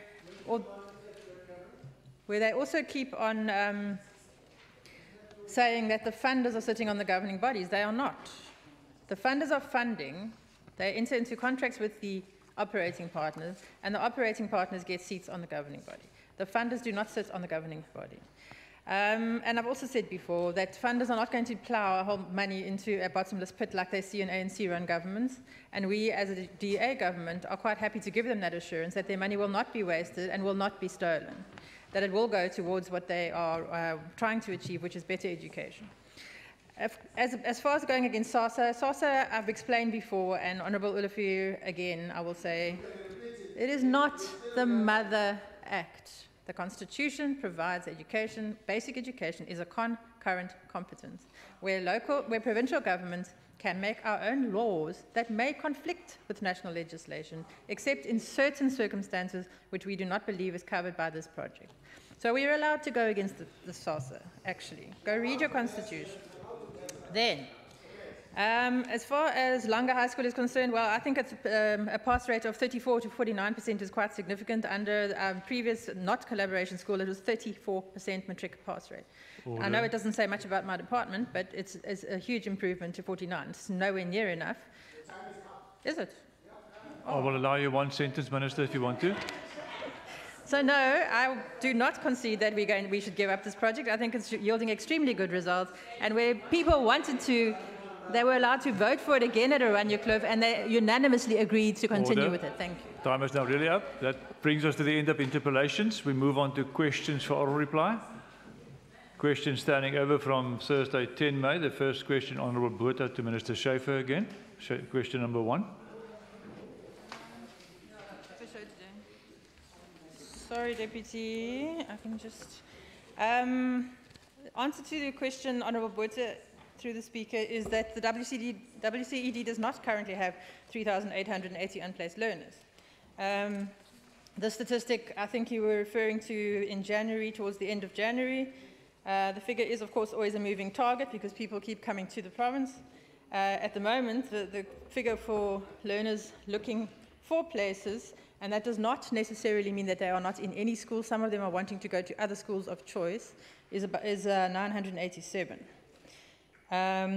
These are not those whose applications had been captured online by schools, but are a set of particularly difficult cases. For example, late arrivals, children in private schools that want to move to state schools, cases where parents have not accepted places offered at schools that are not their first choice or that are geographically too far away, children affected by issues of medium of instruction, issues of subjects offered, and in some cases where the set of local schools are full. Thank you. Thank you, Honourable Botha. No further questions on that one. Then we move on. Olivier. Chair, I might have missed it from MEC, but from that total now, can the MEC just repeat how many learners from those are not at school? I hear whether they applied late. I missed that point because she was too quick for me. What's new, Honourable Olivier? No, the number that are looking for places is 987. We do not break down separately for out of school or changing from one school to another. Honourable Olivier, your second opportunity. Is it 987? Now, MEC, we're getting now into almost the third quarter. Are we third quarter now? And I've asked this question before as to whether we are going to be able to place this 987 learners and whether you have sufficient plans in place, catch-up plans to ensure that at least they are managing to have some sort of education, because I'm sure it's school-going age learners that is still sitting at home.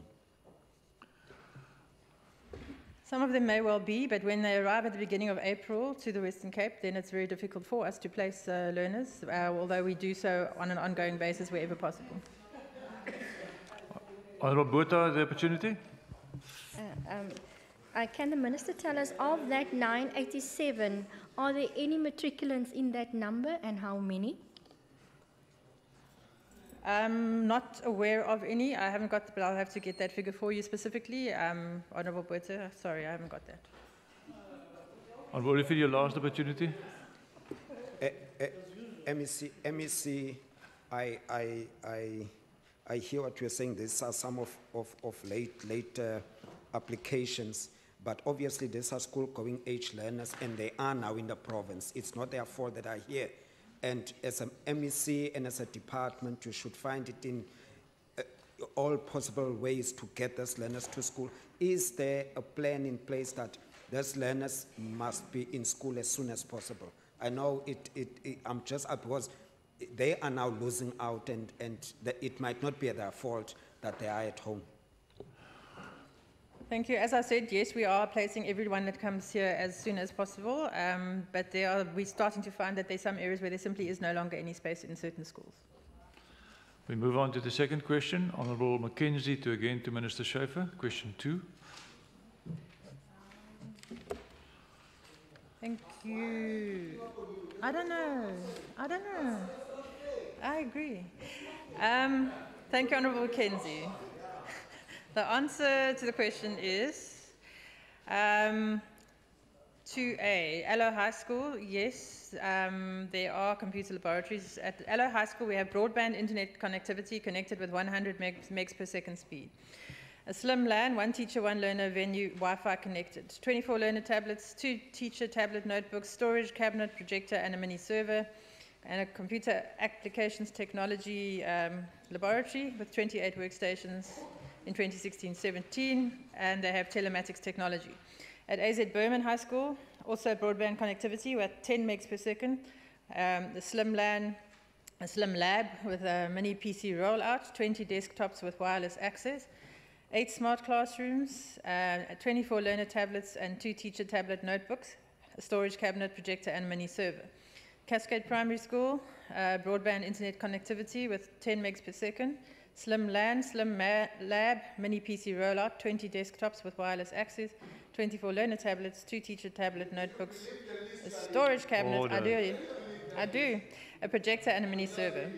Tafelsig High School, we also have broadband connectivity with 10 megs per second, full LAN, all instruction rooms connected to Wi-Fi, ICT lab, 25 desktops, computer applications technology in 2014-15, and 19 smart classrooms, which include a teacher notebook, interactive board, visualizer, and data projector, 24 learner tablets, 2 teacher tablet notebooks, storage cabinet, projector, and a mini server, and the telematics technology, receiver dish, and presentation technology. Thank you. Honourable Mackenzie. Thank you, Minister, for the response. How does this fit into government's e-learning program? Thank you, Member Mackenzie. The e-learning strategy obviously is that we're wanting to phase in technology and broadband access to every school in the Western Cape. It will obviously be budget dependent, but the idea is that we will ensure that all our schools are connected to the internet, creating the enabling environment for them to get hold of online content to improve their education outcomes. Honourable Mackenzie. Thank you. And can you just tell us, Minister, how many students are currently benefiting from this program? At the moment, in these schools, there are, at Allo High School, 1,035 learners and 29 educators. AZ Berman, 859, 25 educators. Cascade, 1,066 and 30 educators. And Tafelsig, 1,153 and 35 educators. Is there follow-up, Honourable Mackenzie? And can the Minister tell us, will this be rolled out to all the other schools in Mitchells Plain as well? The intention, as I said, is to roll out to all schools in the Western Cape. Mitchells Plain is part of the Western Cape, so it certainly is, yes. They are very far down the line in Mitchells Plain. The last opportunity. Yes, but Minister, perhaps have an indication by when. I know you said they're very far down the line, but you have an indication by when? Okay, at the moment we have 59 of 60 schools in the area on the initial broadband rollout list. 4 not yet active broadband schools are scoped for this year, and schools with broadband that have not been served with Slim Labs are scoped for implementation this year. Thank you. We move on to question number 3. Again, the Honourable Mackenzie to Minister Schaefer. Question 3. Which one's this now? Which one's this now? Question 3 Speaker, standing I've got over. too many questions today. Number? Number 3 standing over from previously. 3 standing Question over. 3. Yes, okay, sorry. It's very similar to the previous one. Yes. Order, order. Yes, Allo has internet connectivity 100 megs per second, and the other 3 schools at 10 megs per second. Thank you. Honourable Mackenzie, follow up. Can the Minister tell us, is this service available after hours, on weekend classes, etc.?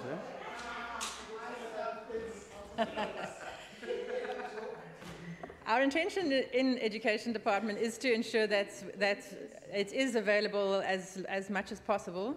Obviously, it's up to the school to manage that and to make arrangements, but they certainly have the intention to allow people to use it after school. Obviously, it's not going to be 24 hours. There will have to be measures put in place for safety of the school and the equipment. Honourable Olivier. No, MEC, will you agree that,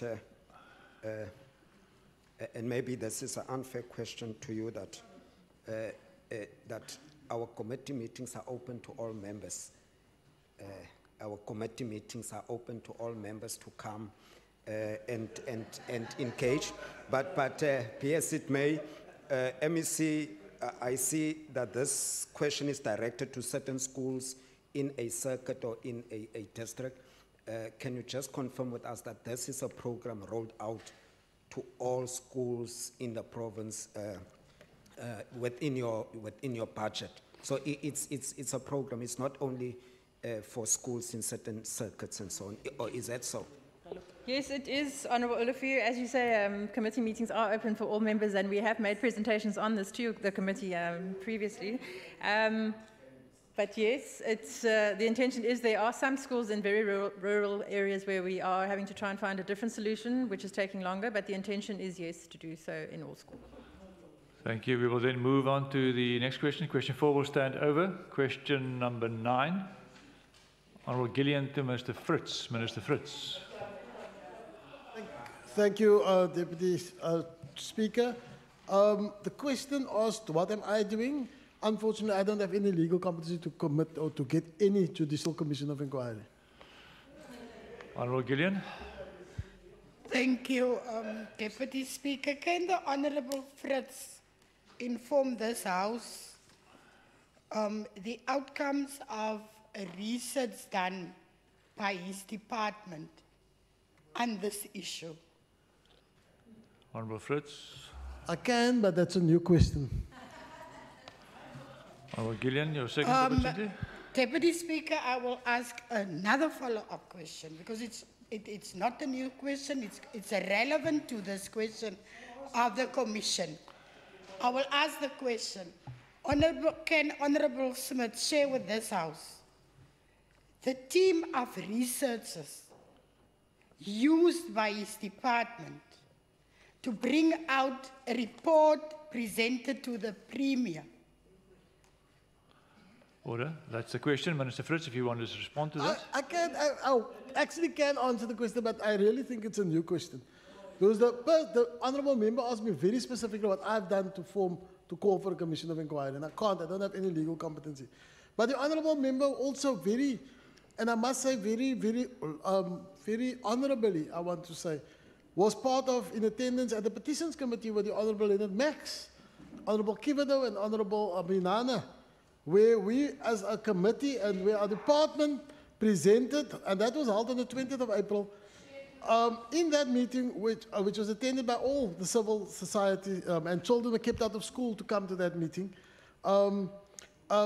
Specifically the societies referenced by the Honourable Member, the department made a very extensive representation and gave feedback on the progress or on the progress, including the shared presentations, which provided some insights on the view and the review of existing research and data on child murders conducted in the Western Cape and that has been committed in the Western Cape. And that research was conducted by 3 Western Cape universities and other experts in the field. And the provincial department is meeting with those NGO practitioners or petitioners to share information and will duly report back to the petitions committee. So that was done. We've given extensive, and the Honourable, we in fact gave a full, thick report that the Honourable member was part of. Anyway, so to say that. Thank you. Honourable Gillian, you have another opportunity. I don't think my questions must be het moet nie bevraagteken word deur die MEC nie, want hy moet dit met die huis deel. Although I've got the facts, and I'm doing follow-up out of the research and the issues that I've asked from his department. So my question, my follow-up question is, I want the MEC to say with this house, the team of researchers that was used by his department, can he give this house the reassurance that that team of researchers is representing the diversity of ideologies in this province? Minister. Yes, Honourable Deputy Speaker, unfortunately child murders are child murders. There's no ideologies involved. Children get killed. Mortuary reports are mortuary reports. Deaths are deaths. You find dead bodies in mortuaries. It's not, this body is like, oh, who's this? That body is a communist, that body is a nationalist, this body is a super communist. There's no ideologies in death. We just find. And what unfortunately, what happened was that those researchers are from all the, specifically Children's Institute, all the credible institutions on child research in this province were involved. And if the member, she knows that we will give all those stuff to the petitions committee and give all the facts to her. She didn't ask me that in the first question, so I don't know who are they. Your last opportunity, Honourable Gillian. Sal die achtbare MEC, sal die achtbare MEC vir sy uitsou vra om a revised team of researchers te vra om te kyk of dit dieselfde uitkoms gaan hê. Achtbare minister. Ongelukkig was it, you see the research was done. It was extensive research that's done. Now the mortuary got the same bodies, the other researchers will probably find the same. It got everything to do with dead bodies. Honourable Deputy Speaker, you know, some people have this the notion that this type of research get that outcome. You know, just stop doing ideological. Let's focus on stopping killings of children in this province. Order. Let's stop the killing of children, and let's do research and stop the killing, and stop having political motives and stuff for all this nonsense. Thank you. We move on to new questions. Number 1, Honourable Mackenzie to Minister Schaefer. Minister Schaefer. Thank you, Deputy Speaker. 2 cases of burglary and vandalism at schools in Mitchell's Plain were reported during the holiday period of December 2017 and January 2018. In one case, part of the inner perimeter fence was stolen, 3 panels. Estimated cost of the damages and the loss was 4,500 rand. The matter was reported to the local SAPS. And the second case, the school reported a burglary in one of their workshops during the weekend of the 25th of December. Someone went Christmas shopping. Entry was gained through the roof. 2 gas tanks, 1 cutting machine was stolen, tools, welding masks, a motor, additional equipment also in the workshop was stolen. Estimated cost was just over 100,000 rand. The matter was reported to the SAPS as well. Are we done? Thank you. We move on to the question 2 will stand over. Similarly, question 3 will stand over. Question 4 will stand over. Question 5 will stand over. Question 6 will stand over. And question 7 and question 8. That brings us then to the end of question time. We move to statements by members. I first see the DA, Honourable Simmers. Deputy Speaker, over the last few weeks, I have had the privilege to be part of the Standing Committee of Local Government, which held public hearings on a bill which has awoken so many questions of identity and self-worth across many communities in our province. Ondervoorsitter, die soeke en verstaande oor ons kom vandaan, spreek van 'n uitroep deur ons gemeenskappe aan alle verkiese publieke verteenwoordigers, ongeag ons sweer waarin ons verkies is, om hul te dien, om Multivere se uniekheid met die aanspraak om gelyke erkenning te balanseer met regverdigheid. Deputy Speaker, as the question of identity and self-worth has and will become more prominent within the microsphere within our community, servitude leadership from across all party lines is what is needed now to ensure more than ever that South Africa belongs to us all. And it is time that we as public representatives need to remember this. Deputy Speaker, the struggle for freedom was not so that some may be served and others not. But the struggle for freedom was for all to be served at the end of the day. Deputy Speaker, as the DA, we believe that an efficient political and public administration is a critical enabler for creating an open opportunity society for all, as it lays the foundation for a partnership approach between the government and South African citizens, in which the government works to deliver these opportunities and citizens take responsibilities to use these opportunities to improve their own lives. But the key stakeholder or partner in all of this is all elected representatives. And we therefore need to remember that we are here to serve every community and each individual within its microsphere. I thank you. Thank you. The ANC. Agbarais. Thank you, Honourable Deputy Speaker. Deputy Speaker, the DA lurches directlessness between problems for many years now. The latest is another embarrassing defeat in the Western Cape High Court, where it lost against one of its own. The ink was barely dry on Patricia de Lille's interdict judgment when DA leaders declared the judge did not restore her as executive mayor, which he did, but that she is ceremonial only. This is contempt of our judicial system, in breach of the court order, and in contradiction of the DA's claim that it believes in the rule of law and constitutionality. When the court's judgment is uncomfortable for the DA, it attacks the judge and reinterprets the finding. Not only Nielsen, but also MEC Madigazela joined in this. Now the DA says the Cape Town mayor may not take decisions, but the DA caucus will do that, which is not a statutory council structure, but the mayor is suspended from DA structures. This is typical DA double standards. Deputy Speaker, the whole of South Africa is disgusted about the DA's misrule and terrible governance. The supporters of that party have every reason not to vote DA again, as it is in turmoil and it lost its way.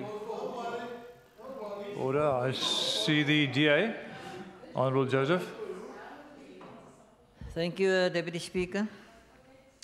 The uncertainty in the economic conditions for investment and job opportunities is caused by the policy uncertainty in the ruling party. On the one hand, the President is encouraging investments into South Africa, and on the other hand, the very same ANC make policies that scare investors away and allow state-owned entities like SAA to create a big hole in treasury budgets, money that should be used for service delivery. A year ago, the ANC voted against the EFF motion on land without compensation, and almost a year later, because they're scared by EFF emotional threats, voted to support the EFF on the review of Section 25 of the Constitution. When allegations of maladministration surfaced in the city of Cape Town, it was the ANC who called for heads to roll, yet it was the same ANC who months later changed their stance on the matter, trying to score political points.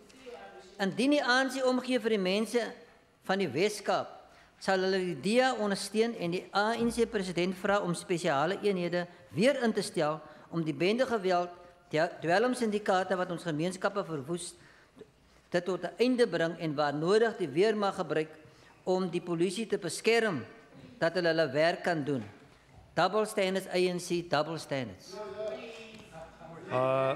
In the absence of the EFF, again the DA.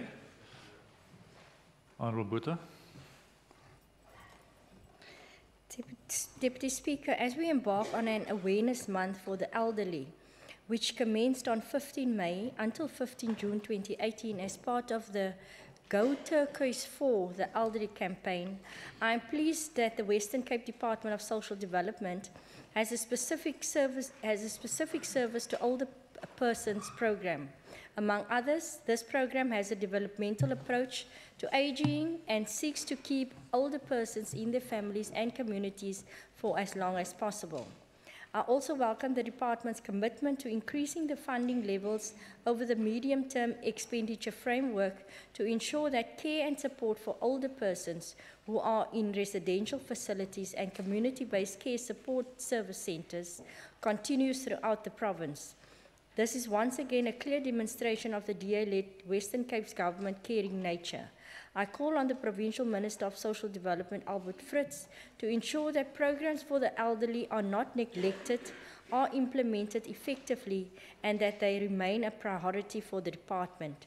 It is vital that we continue utilizing the wisdom and skills of our older persons in our society, while as per the Older Persons Act 13 of 2006, we continue to protect the rights, status, well-being, safety, and security of the aged. Stats South Africa reveals that we have more than 640,000 persons aged over 60 years, and it is estimated that this will grow to more than 755,000 by 2021. As the DA in the Western Cape, we call on all stakeholders to, throughout this month, support this Turquoise initiative and to celebrate and protect our elderly. The ANC, Honourable Chacha. Thank you, Deputy Speaker. The ongoing genocide perpetuated in the Palestinian territories must come to an end immediately. In this week alone, 80 people were killed and 1,000 wounded at the Gaza border. Unarmed men, women, children were shot, mostly in the back. Others left maimed and disfigured.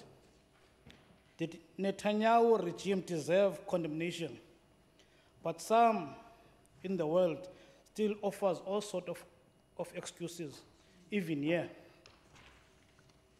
The killing are reminiscence of apartheid-style state measures in order to oppress the people in the land of their birth. However, the DA is soft on this issue as it continues to do business with the Netanyahu's country and support companies that aid the genocide.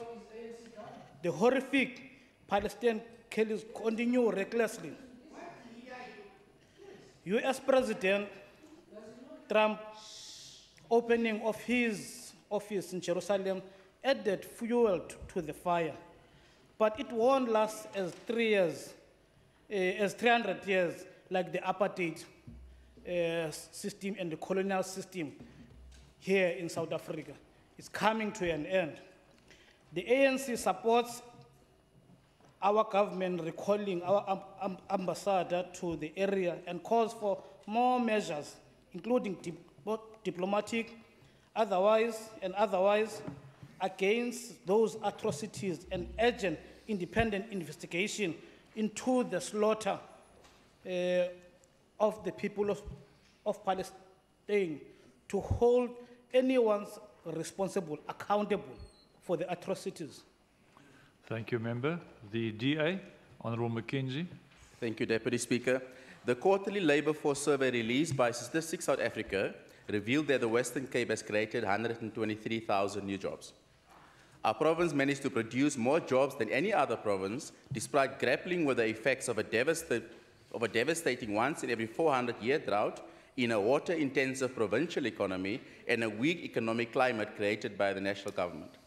In light of the survey's disclosure, the Western Cape remains the province with the lowest expanded unemployment rate in South Africa at 22.5%, a whopping 14.2% below the national average and 11.1% below our nearest competitor, Gauteng province, which is supposed to be South Africa's economic powerhouse. This, Deputy Speaker, is a fine line between the DA's good governance and the ANC's rot. Compared with other provinces, Speaker, the survey furthermore revealed that the Western Cape boasts the lowest number of discouraged work seekers with the lowest number of economically inactive citizens. While ANC-led governments in the Eastern Cape, Mpumalanga, and the Northwest consistently record a year-on-year increase in unemployment and economically inactive citizens. What's clear, Deputy Speaker, is that the results of the Labour Force quarterly survey by State South Africa are a vindication of the Western Cape's government unwavering commitment to empower and service its residents through creation of sustainable jobs and employment opportunities. Our DA-led government has managed to yet again pull a rabbit out of a hat amid a devastating drought, anti-investment policies by a corrupt ANC national volatile government in a volatile economic environment.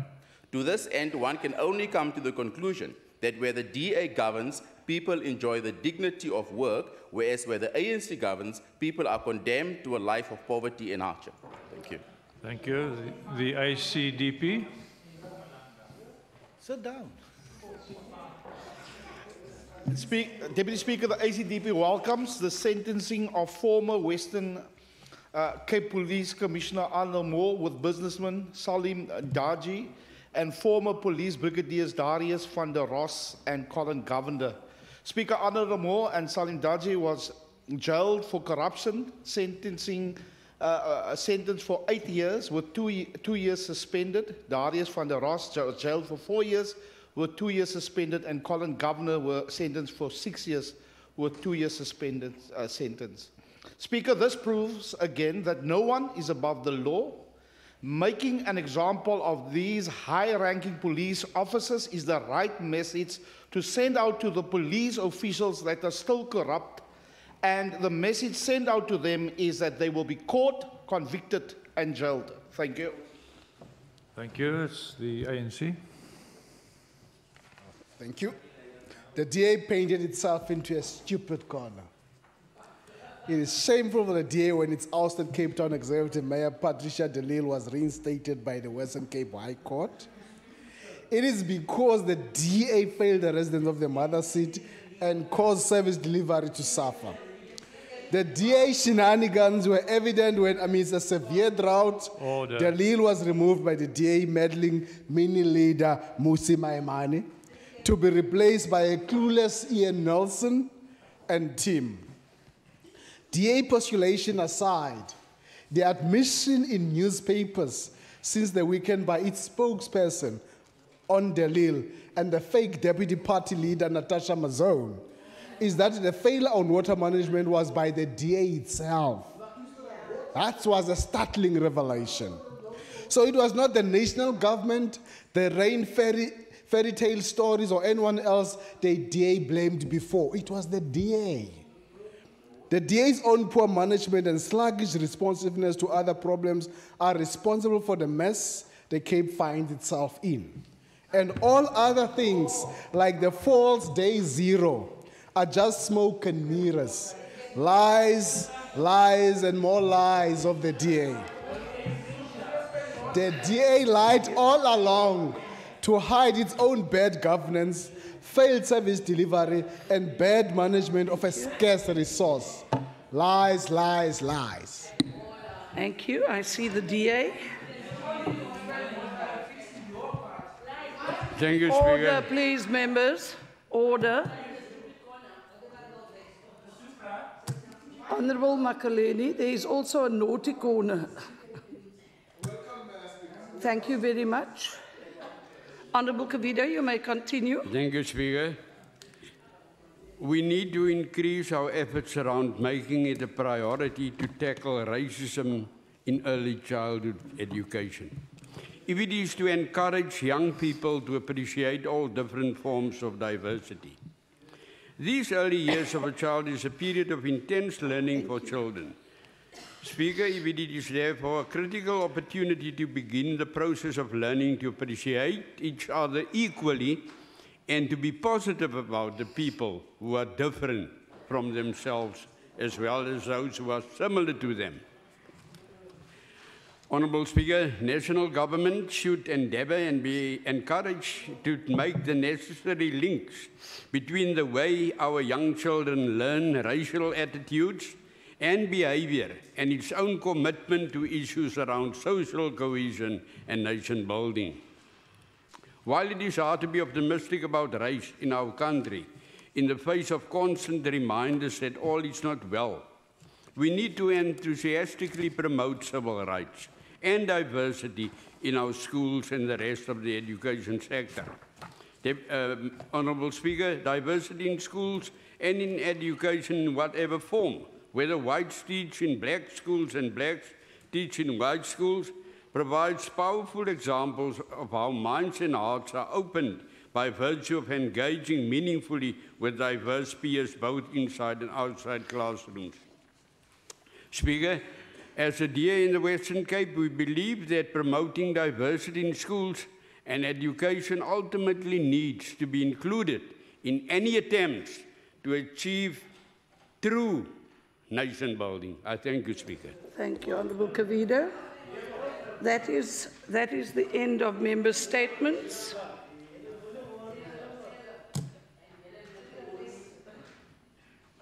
We now move to notices of motion. Are there any motions where notice is given? I see the Honourable Joseph. Thank you, Speaker. I move that the House debate the rural economic. I move that the House debate rural economic development in the Western Cape. So notice taken. I see the Honourable Chacha. Motion notice. Move that the House debates the continued support of Netanyahu regime by the DA-run Western Cape government. Notice taken. I see the Honourable Winger and then Honourable Joseph. Thank you, Madam Speaker. I move with notice that the House debates the SAP's human resource and manpower challenges at police station level in the Western Cape. Notice taken. I see the Honourable Joseph. Speaker, order, please. I move that the House debate the damage caused to South Africa under the leadership of the previous President Jacob Zuma. Notice taken. We now move to motions without notice. Are there any motions? Sorry? Honourable Chacham, are you on notices of motion? Thank you then. So it's not you even. Honourable Dagmo is clearly not with us. Member Joseph, you proceed in the meanwhile. Member Dagmo is still looking for his motion. You can't speak thank you, for someone Speaker.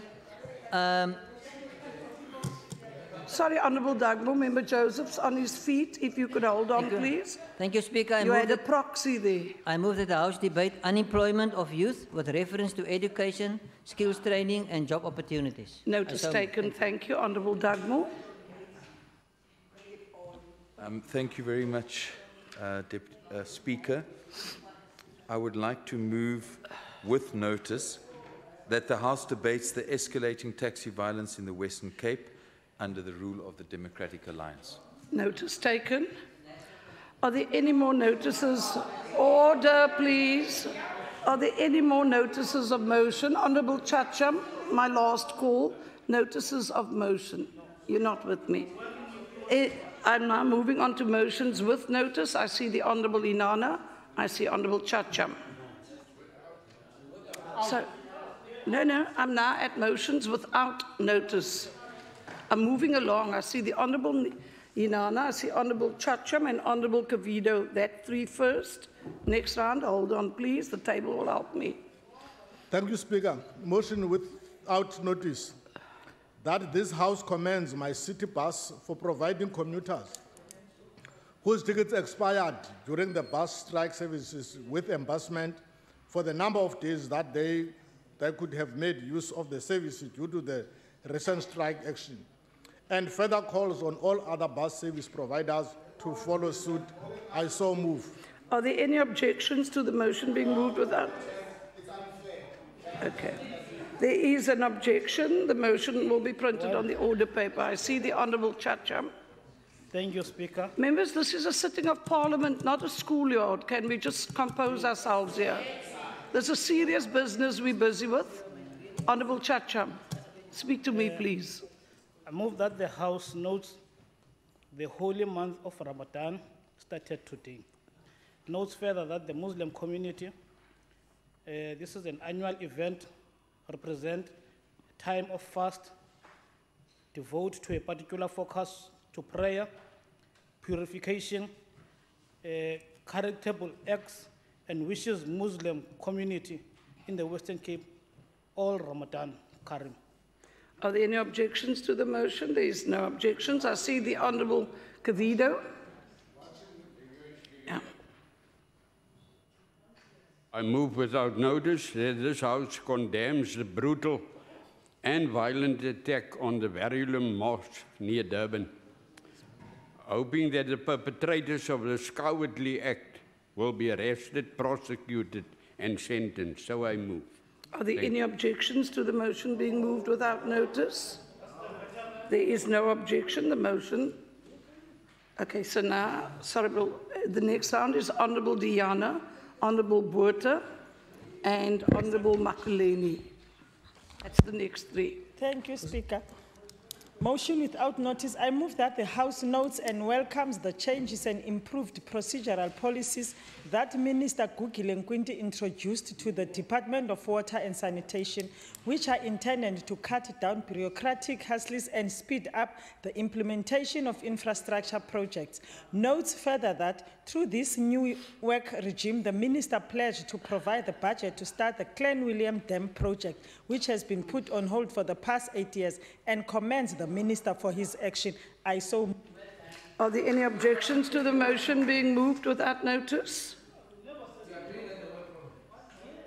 Sorry, Minister Madikizela. Minister Madikizela, I posed a question. You were involved in a conversation.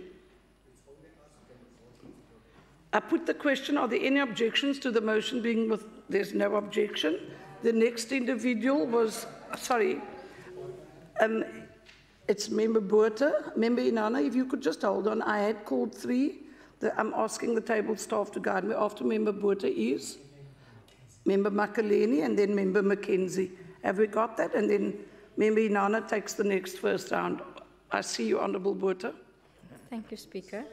I hereby move without notice that the House notes the heroic and compassionate gesture by two taxi drivers, Yasin Abrams and Ashraf Kasim, who are offering free taxi rides for pensioners.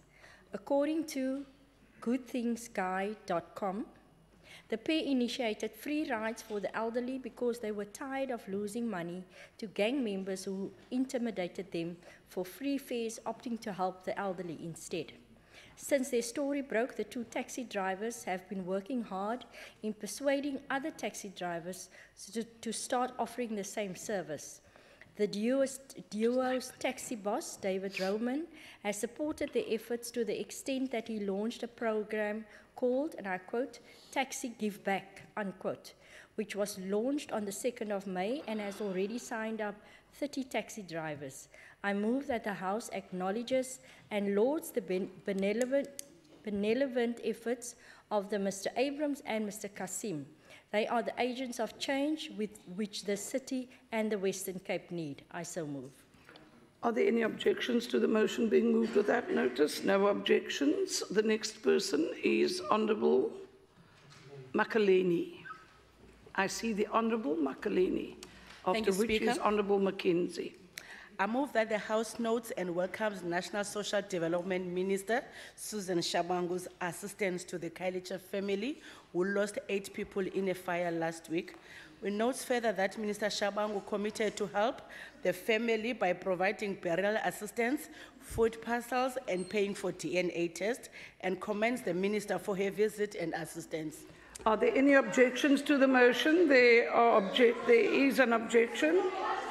Order, please. It will be printed. Honourable Mackenzie. Thank you.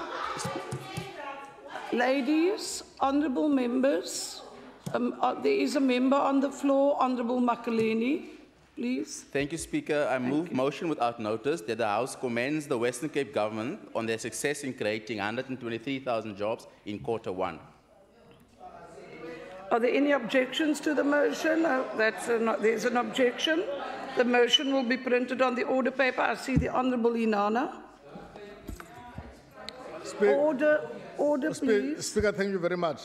Motion without notice that this House condemns in its... There's too much noise. Honourable Inanna, kindly take your seat, please. There's too much noise. Minister Madikizela, you're not being a very good example here today, please. Do not engage them, because do not engage outside of the sitting. Please, Minister. And to the members who are responding, honourable members, please, you may proceed, Honourable Inana. Thank you, Speaker. Motion without notice that this House condemns in the strongest terms possible the illegal land invasion, violent protests, and the destruction of municipal, private, and public properties. These have spanned from Vlegrond to Masipumelele to Zwelihlan Overstrand, Sikalo, and any other place in the country. I so move. Are there any objections? Is that an objection? There is an objection. The motion will be printed on the order paper. I see the Honourable Chacham, after which I see the Honourable Nkondlo. Member Joseph. Thank you, Speaker. It's me and Netanyahu today. I move that the House notes and condemns in the strongest possible terms the latest acts of violence, aggression carried out by the armed forces, which resulted in the death of more than 80 people and 1,000 injured. Further notes that Netanyahu government kills innocent people protesting against illegal occupation of their land. This Netanyahu act is similar to the apartheid regime. Also notes that this regime continues to enjoy massive support from the DA and calls on the provincial executive to cut all ties with heinous government and welcomes the withdrawal of South Africa's ambassador to the area following the murder of protesters at the Gaza border. Are there any objections to the motion? There are objections. Members, honourable members, before I get to Honourable Nkondlo, I just want to draw your attention. There is a difference between a statement and a motion without notice. Let's be very clear that I am speaking to the House at large, Honourable Chacham. If the shoe fits, you wear it. Honourable Nkondlo, thank you. Thank you, Speaker. I move that the House notes the failure of the DA-led government in the city of Cape Town that has sold land in Scottsdene meant for social housing to private developers, whilst thousands of families are in need of houses. Notes further that this untenable situation has led to violence and injury of ordinary people, who some have been shot by live ammunition by the private security appointed by developers, and calls on the DA government to explain this insatiable hunger to sell off government land to private hands instead of using it to redress the imbalances of the past, including providing the poor with affordable houses, and calls for calm in our communities as people and children are forced to sleep in plastic tents. Where is the right to shelter? Such is freedom under the DA government. Are there any objections? There are objections. The motion will be printed on the order paper. Okay.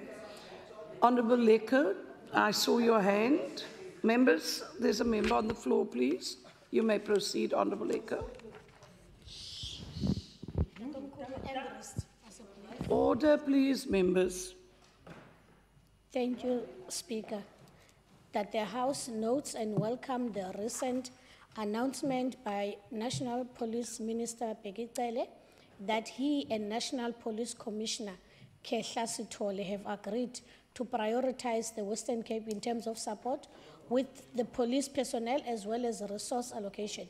Notes further that the promise was made at a police imbizo held in Philippi East to deal with residents' safety concern, and commends the ministers and commissioner for prioritizing the Western Cape, especially Cape Flats areas where gangs are terrorizing communities while the DA government is ignoring the people's plight. Are there any objections? There are objections. The motion will be printed on the order paper. I see the Honourable Cavido. You may proceed, Honourable Cavido. Thanks, Speaker. I move that this House notes with concern the resignation of Mr. Tsepo Motsepe, General Secretary of Equal Education, amidst allegations of sexual harassment. This raises serious concerns regarding NGOs working in our schools and calls on the WCD to ensure that there are adequate measures in place to ensure the safety of our learners. I so move. Are there any objections to the motion being moved without notice? There's no objection. I see the Honourable Chacham, after which I see the Honourable Lecker. Thank you, Speaker.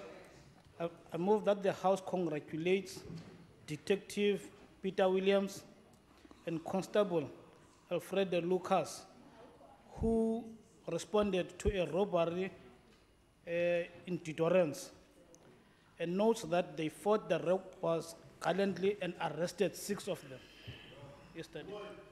Are there any objections to the motion being moved? No objection. Daar is geen beswaar. Honourable Lecker, you may proceed.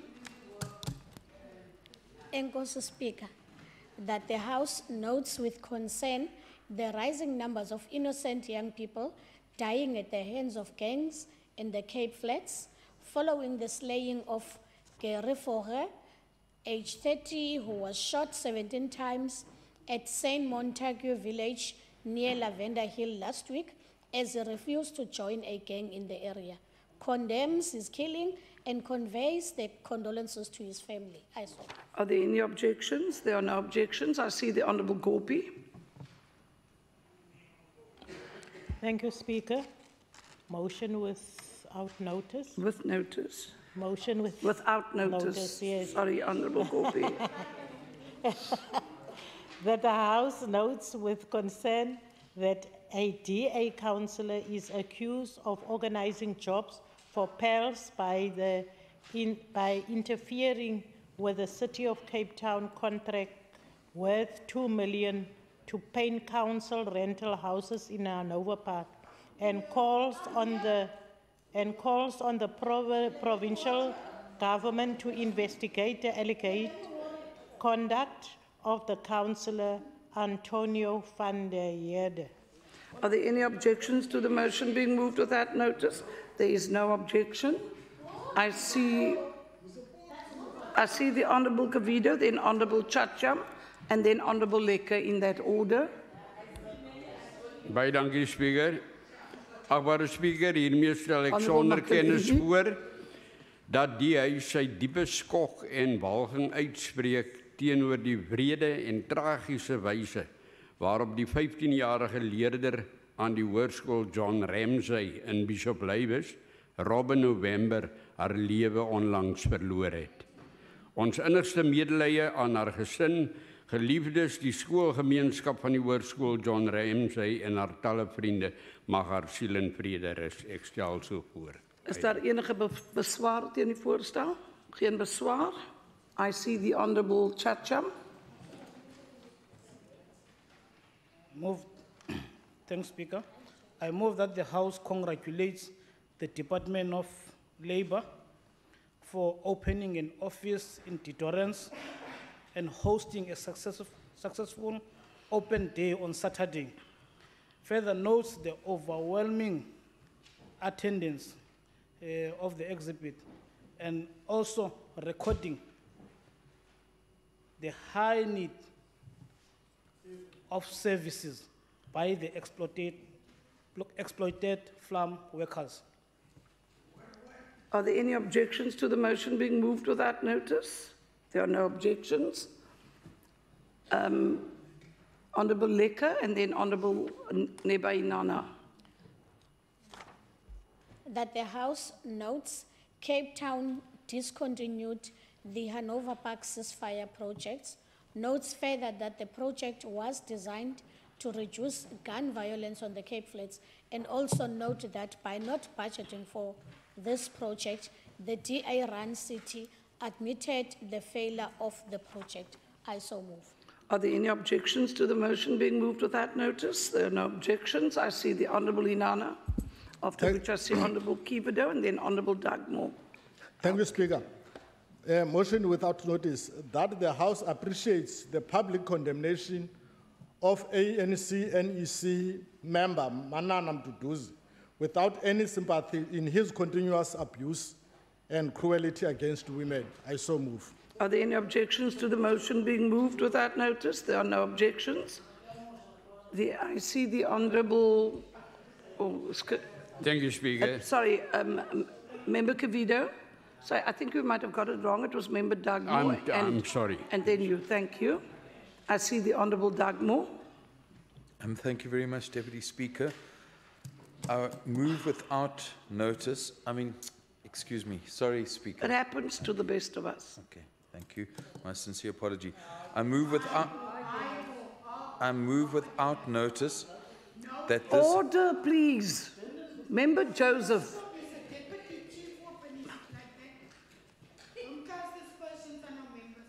You may proceed, Honourable Dugmore. Okay. Deputy Speaker, I move The chairperson has spoken. Speaker, I move without notice that this House welcomes the breakthrough in Hermanus today, where the developer who bought the Skulphoek land for only 6 million rand has agreed to enter into negotiations for the return of this land to the Hermanus municipality, and salutes all those involved in helping to bring about a lasting peace, unity and development of the Overstrand. Are there any objections to the motion being moved without notice? No objections. I now see the Honourable Kivido. And I say thank you, Honourable Speaker. Thank you. I hereby move without notice that the House congratulates Philasanda Majikela, a matric learner at Eerste River High School, Western Cape, who recently won the accolade as Best Performing Artist in 4 dramas at the National Drama Festival held at Artscape in Cape Town. Well done. I so move. Are there any objections to the motion being moved? No objections. I see the Honourable Nkondlo, after which I see the Honourable Mitchell and then Honourable Dugmore. Thank you, Speaker. I move that the House notes with dismay that yesterday, Wednesday, 16th of May, the DA Councillor, Mr. Grant Twig, decided to cancel a planned meeting with North Pine community supposed to discuss issues of water tariffs and meters because Scottsdene community was in attendance.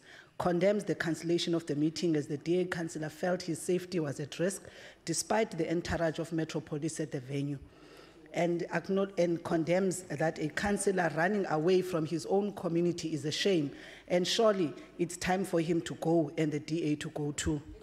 Are there any objections to the motion? Yes, there is an objection. The motion will be printed on the order paper. I see the Honourable Mitchell. Thank you, Madam Speaker. I move without notice that the House notes with deep concern and shock another case of misconduct against an Equal Education Management member, Mr. Loyolo Mazwembe, after he allegedly offered job for sex to a volunteer. I so move. Another one. Are there any objections to the motion being moved? There's no objection. I see the Honourable Dugmore, after which I see Honourable Cavido. Speaker, I move without notice that this House welcomes the end of the protracted national bus strike, which started on the 18th of April and has finally come to an end after unions and employers reached an agreement, and notes further that this is a victory for the employees, especially those of my city who were subject to difficult labour conditions by the companies under the City of Cape Town, and commends the National Ministers of Labour and Transport for their interventions to bring the strike to an end. I so move. Are there any objections to the motion being moved without notice? There is no objection. I see the Honourable Cavido. Baie dankie, agbare Speaker. Hiermee stel ek voor dat die huis vir Jolien Haan van die Laerskool Ebenezer in die Weskaap gelukwens, wie die prys as beste akteur in die junior afdeling van die nasionale toneelspelkompetisie te Artscape in Kaapstad verower het. Wel gedaan. Is daar enige beswaar? Geen beswaar. The next person. The motions without notice. That's it. Anybody else? Oh, no? So there we go. Honourable members, sorry, do we still have Honourable Doug Moore? Thank you. So I'm guided by the table staff, forgive me. Thank you. Speaker, I move without notice that the House notes with concern that yet again the provincial government's inaction and actual reluctance to intervene in the dispute over lucrative taxi routes in the province have resulted in a bloodbath, and notes further that commuters' lives continue to be at risk as the fighting and feuding taxi drivers shoot randomly at the Delft taxi rank and elsewhere, and calls on the Honourable MEC to do his job and to speedily intervene to halt the taxi violence by focusing on governance issues which remain unresolved in the Western Cape taxi industry. Are there any objections to them? There are objections. The motion will be printed on the order paper. I see the Honourable Doug Moore. Thank you, Speaker. I move without notice that this House notes that when the ANC ward candidate in Ward 13 in Oudtshoorn visited 25 houses yesterday, that 21 of those houses indicated their support for the ANC, whereas last year 15 of those houses indicated their support for the DA, which indicates, and this House should take note, of growing momentum towards the ANC. Sorry. Are there any objections to the motion? There are objections, but hold on. Members, hold on. The objection will be printed, but the Chief Whip is on his feet. Chief Whip Wiley. Speaker, I want evidence that that man has actually written, that honourable member has written that statement. He's handed over one now. He's made two statements. Okay. Let me check it. Thank you. It's noted. The rules are clear. Noted, the statements have to be written. The table will check. Thank you. Motions. It is indeed two motions without notice. Honourable members. Sorry, Jabu. Last week, I undertook that I would. Thank you, that I would apply my mind, and there were certain matters that arose during the sitting, and so I've now come back to the House, and the first one is a considered ruling, so I'm going to ask the Honourable Lecker to stand, please. If you could bear with me, please, members. On the 10th of May, during motions, the Honourable Lecker raised a point of order, requesting me to rule on whether it was parliamentary for the Honourable Mackenzie to refer to Honourable Chacham as stupid. This was after Honourable Chacham had objected to a motion without notice moved by Honourable Mackenzie. I inquired from Honourable Mackenzie whether he did make such a remark, and if so, whether it was directed to Honourable Chacham. Honourable Mackenzie's response was that he did not refer to a member in the House. I accepted the word of Honourable Mackenzie. I assumed that Honourable Lecker was not satisfied with the response from Honourable Mackenzie when she argued that Honourable Mackenzie repeated this remark twice and that he was not telling the truth by saying he did not refer to a member in this House. During ensuing interjections, Honourable Lecker said, and I quote, drunkard. Firstly, I want to ascertain from Honourable Lecker whether a remark was directed to Honourable Mackenzie. Order, please. I am busy with the ruling. Members, kindly take your seats. I am busy with a considered ruling. No, Chief Whip, I'm sorry. Until I finish this, no, I am not. Honourable Lecker, will you raise? Please take your seat, please, Chief Whip. Take your seat, please. Honourable Lecker, I put the question to you. Were you referring to the Honourable Mackenzie? No, Speaker. Okay.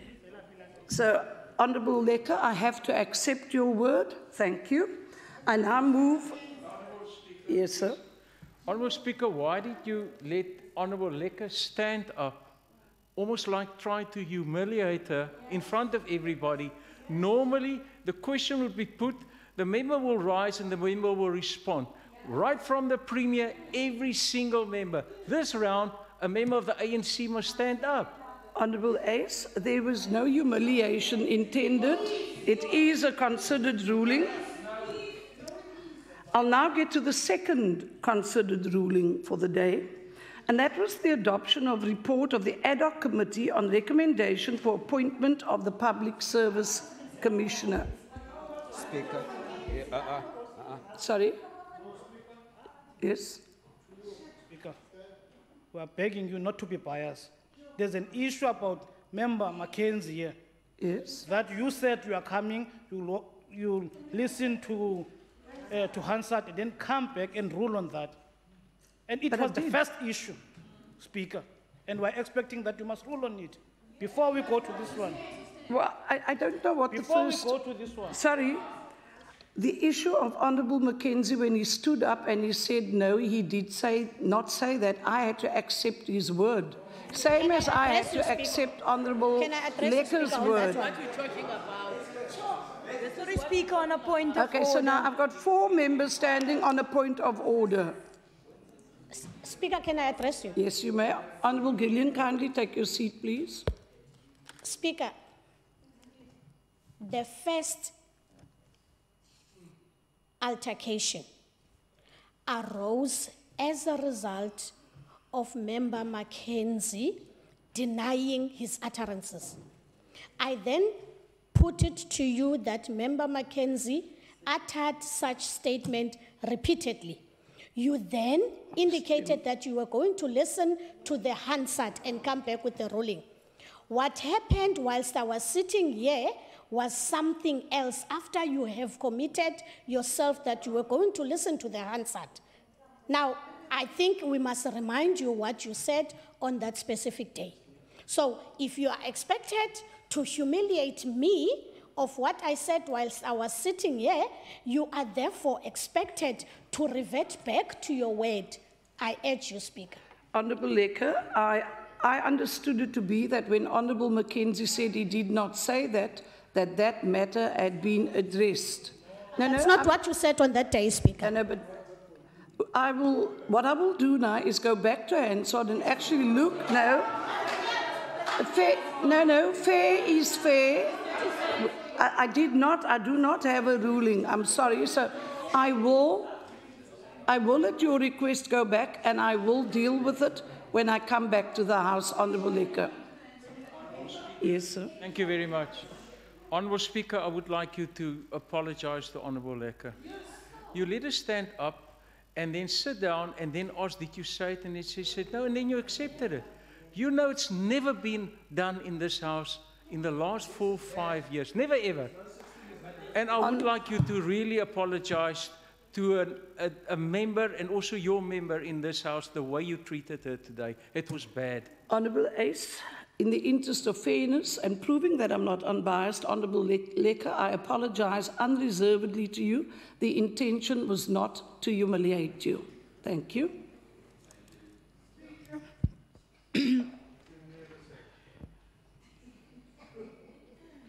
Speaker, can I address you? Yes, you may. Speaker, can you please prove to this House your unbiasedness? I'm going back to the issue of Member Mackenzie.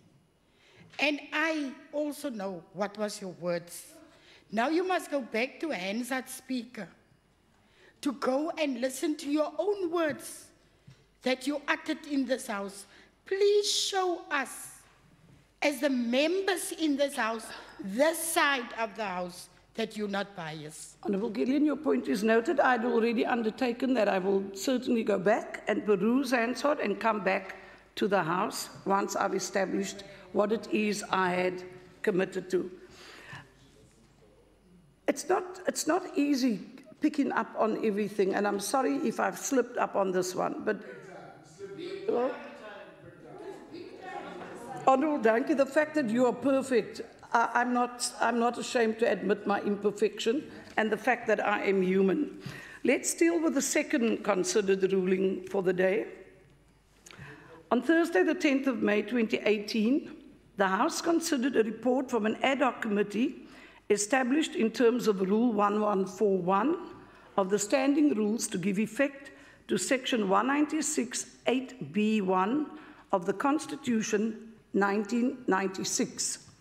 As agreed in the Programme Authority meeting, parties were given the opportunity to make declarations of vote prior to the adoption of the committee's report being considered. After declarations of vote were made on behalf of the ANC, ACDP and the DA, the question, are there any objections to the report, was put to the House. Having heard the ayes and the noes, I declared that, in my opinion, the ayes were in the majority, after which the ANC Chief Whip demanded a division. After the tellers had concluded the counting of members on both sides of the House, I announced the result of the division and announced that the report had been adopted by a majority of 16 against 13.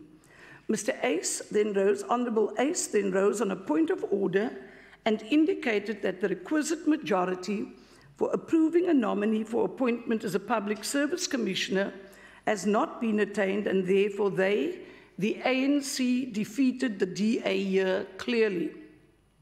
I responded that, in my view, the question that the report be adopted was approved in terms of the rules and in line with the guidance I had received from the table staff.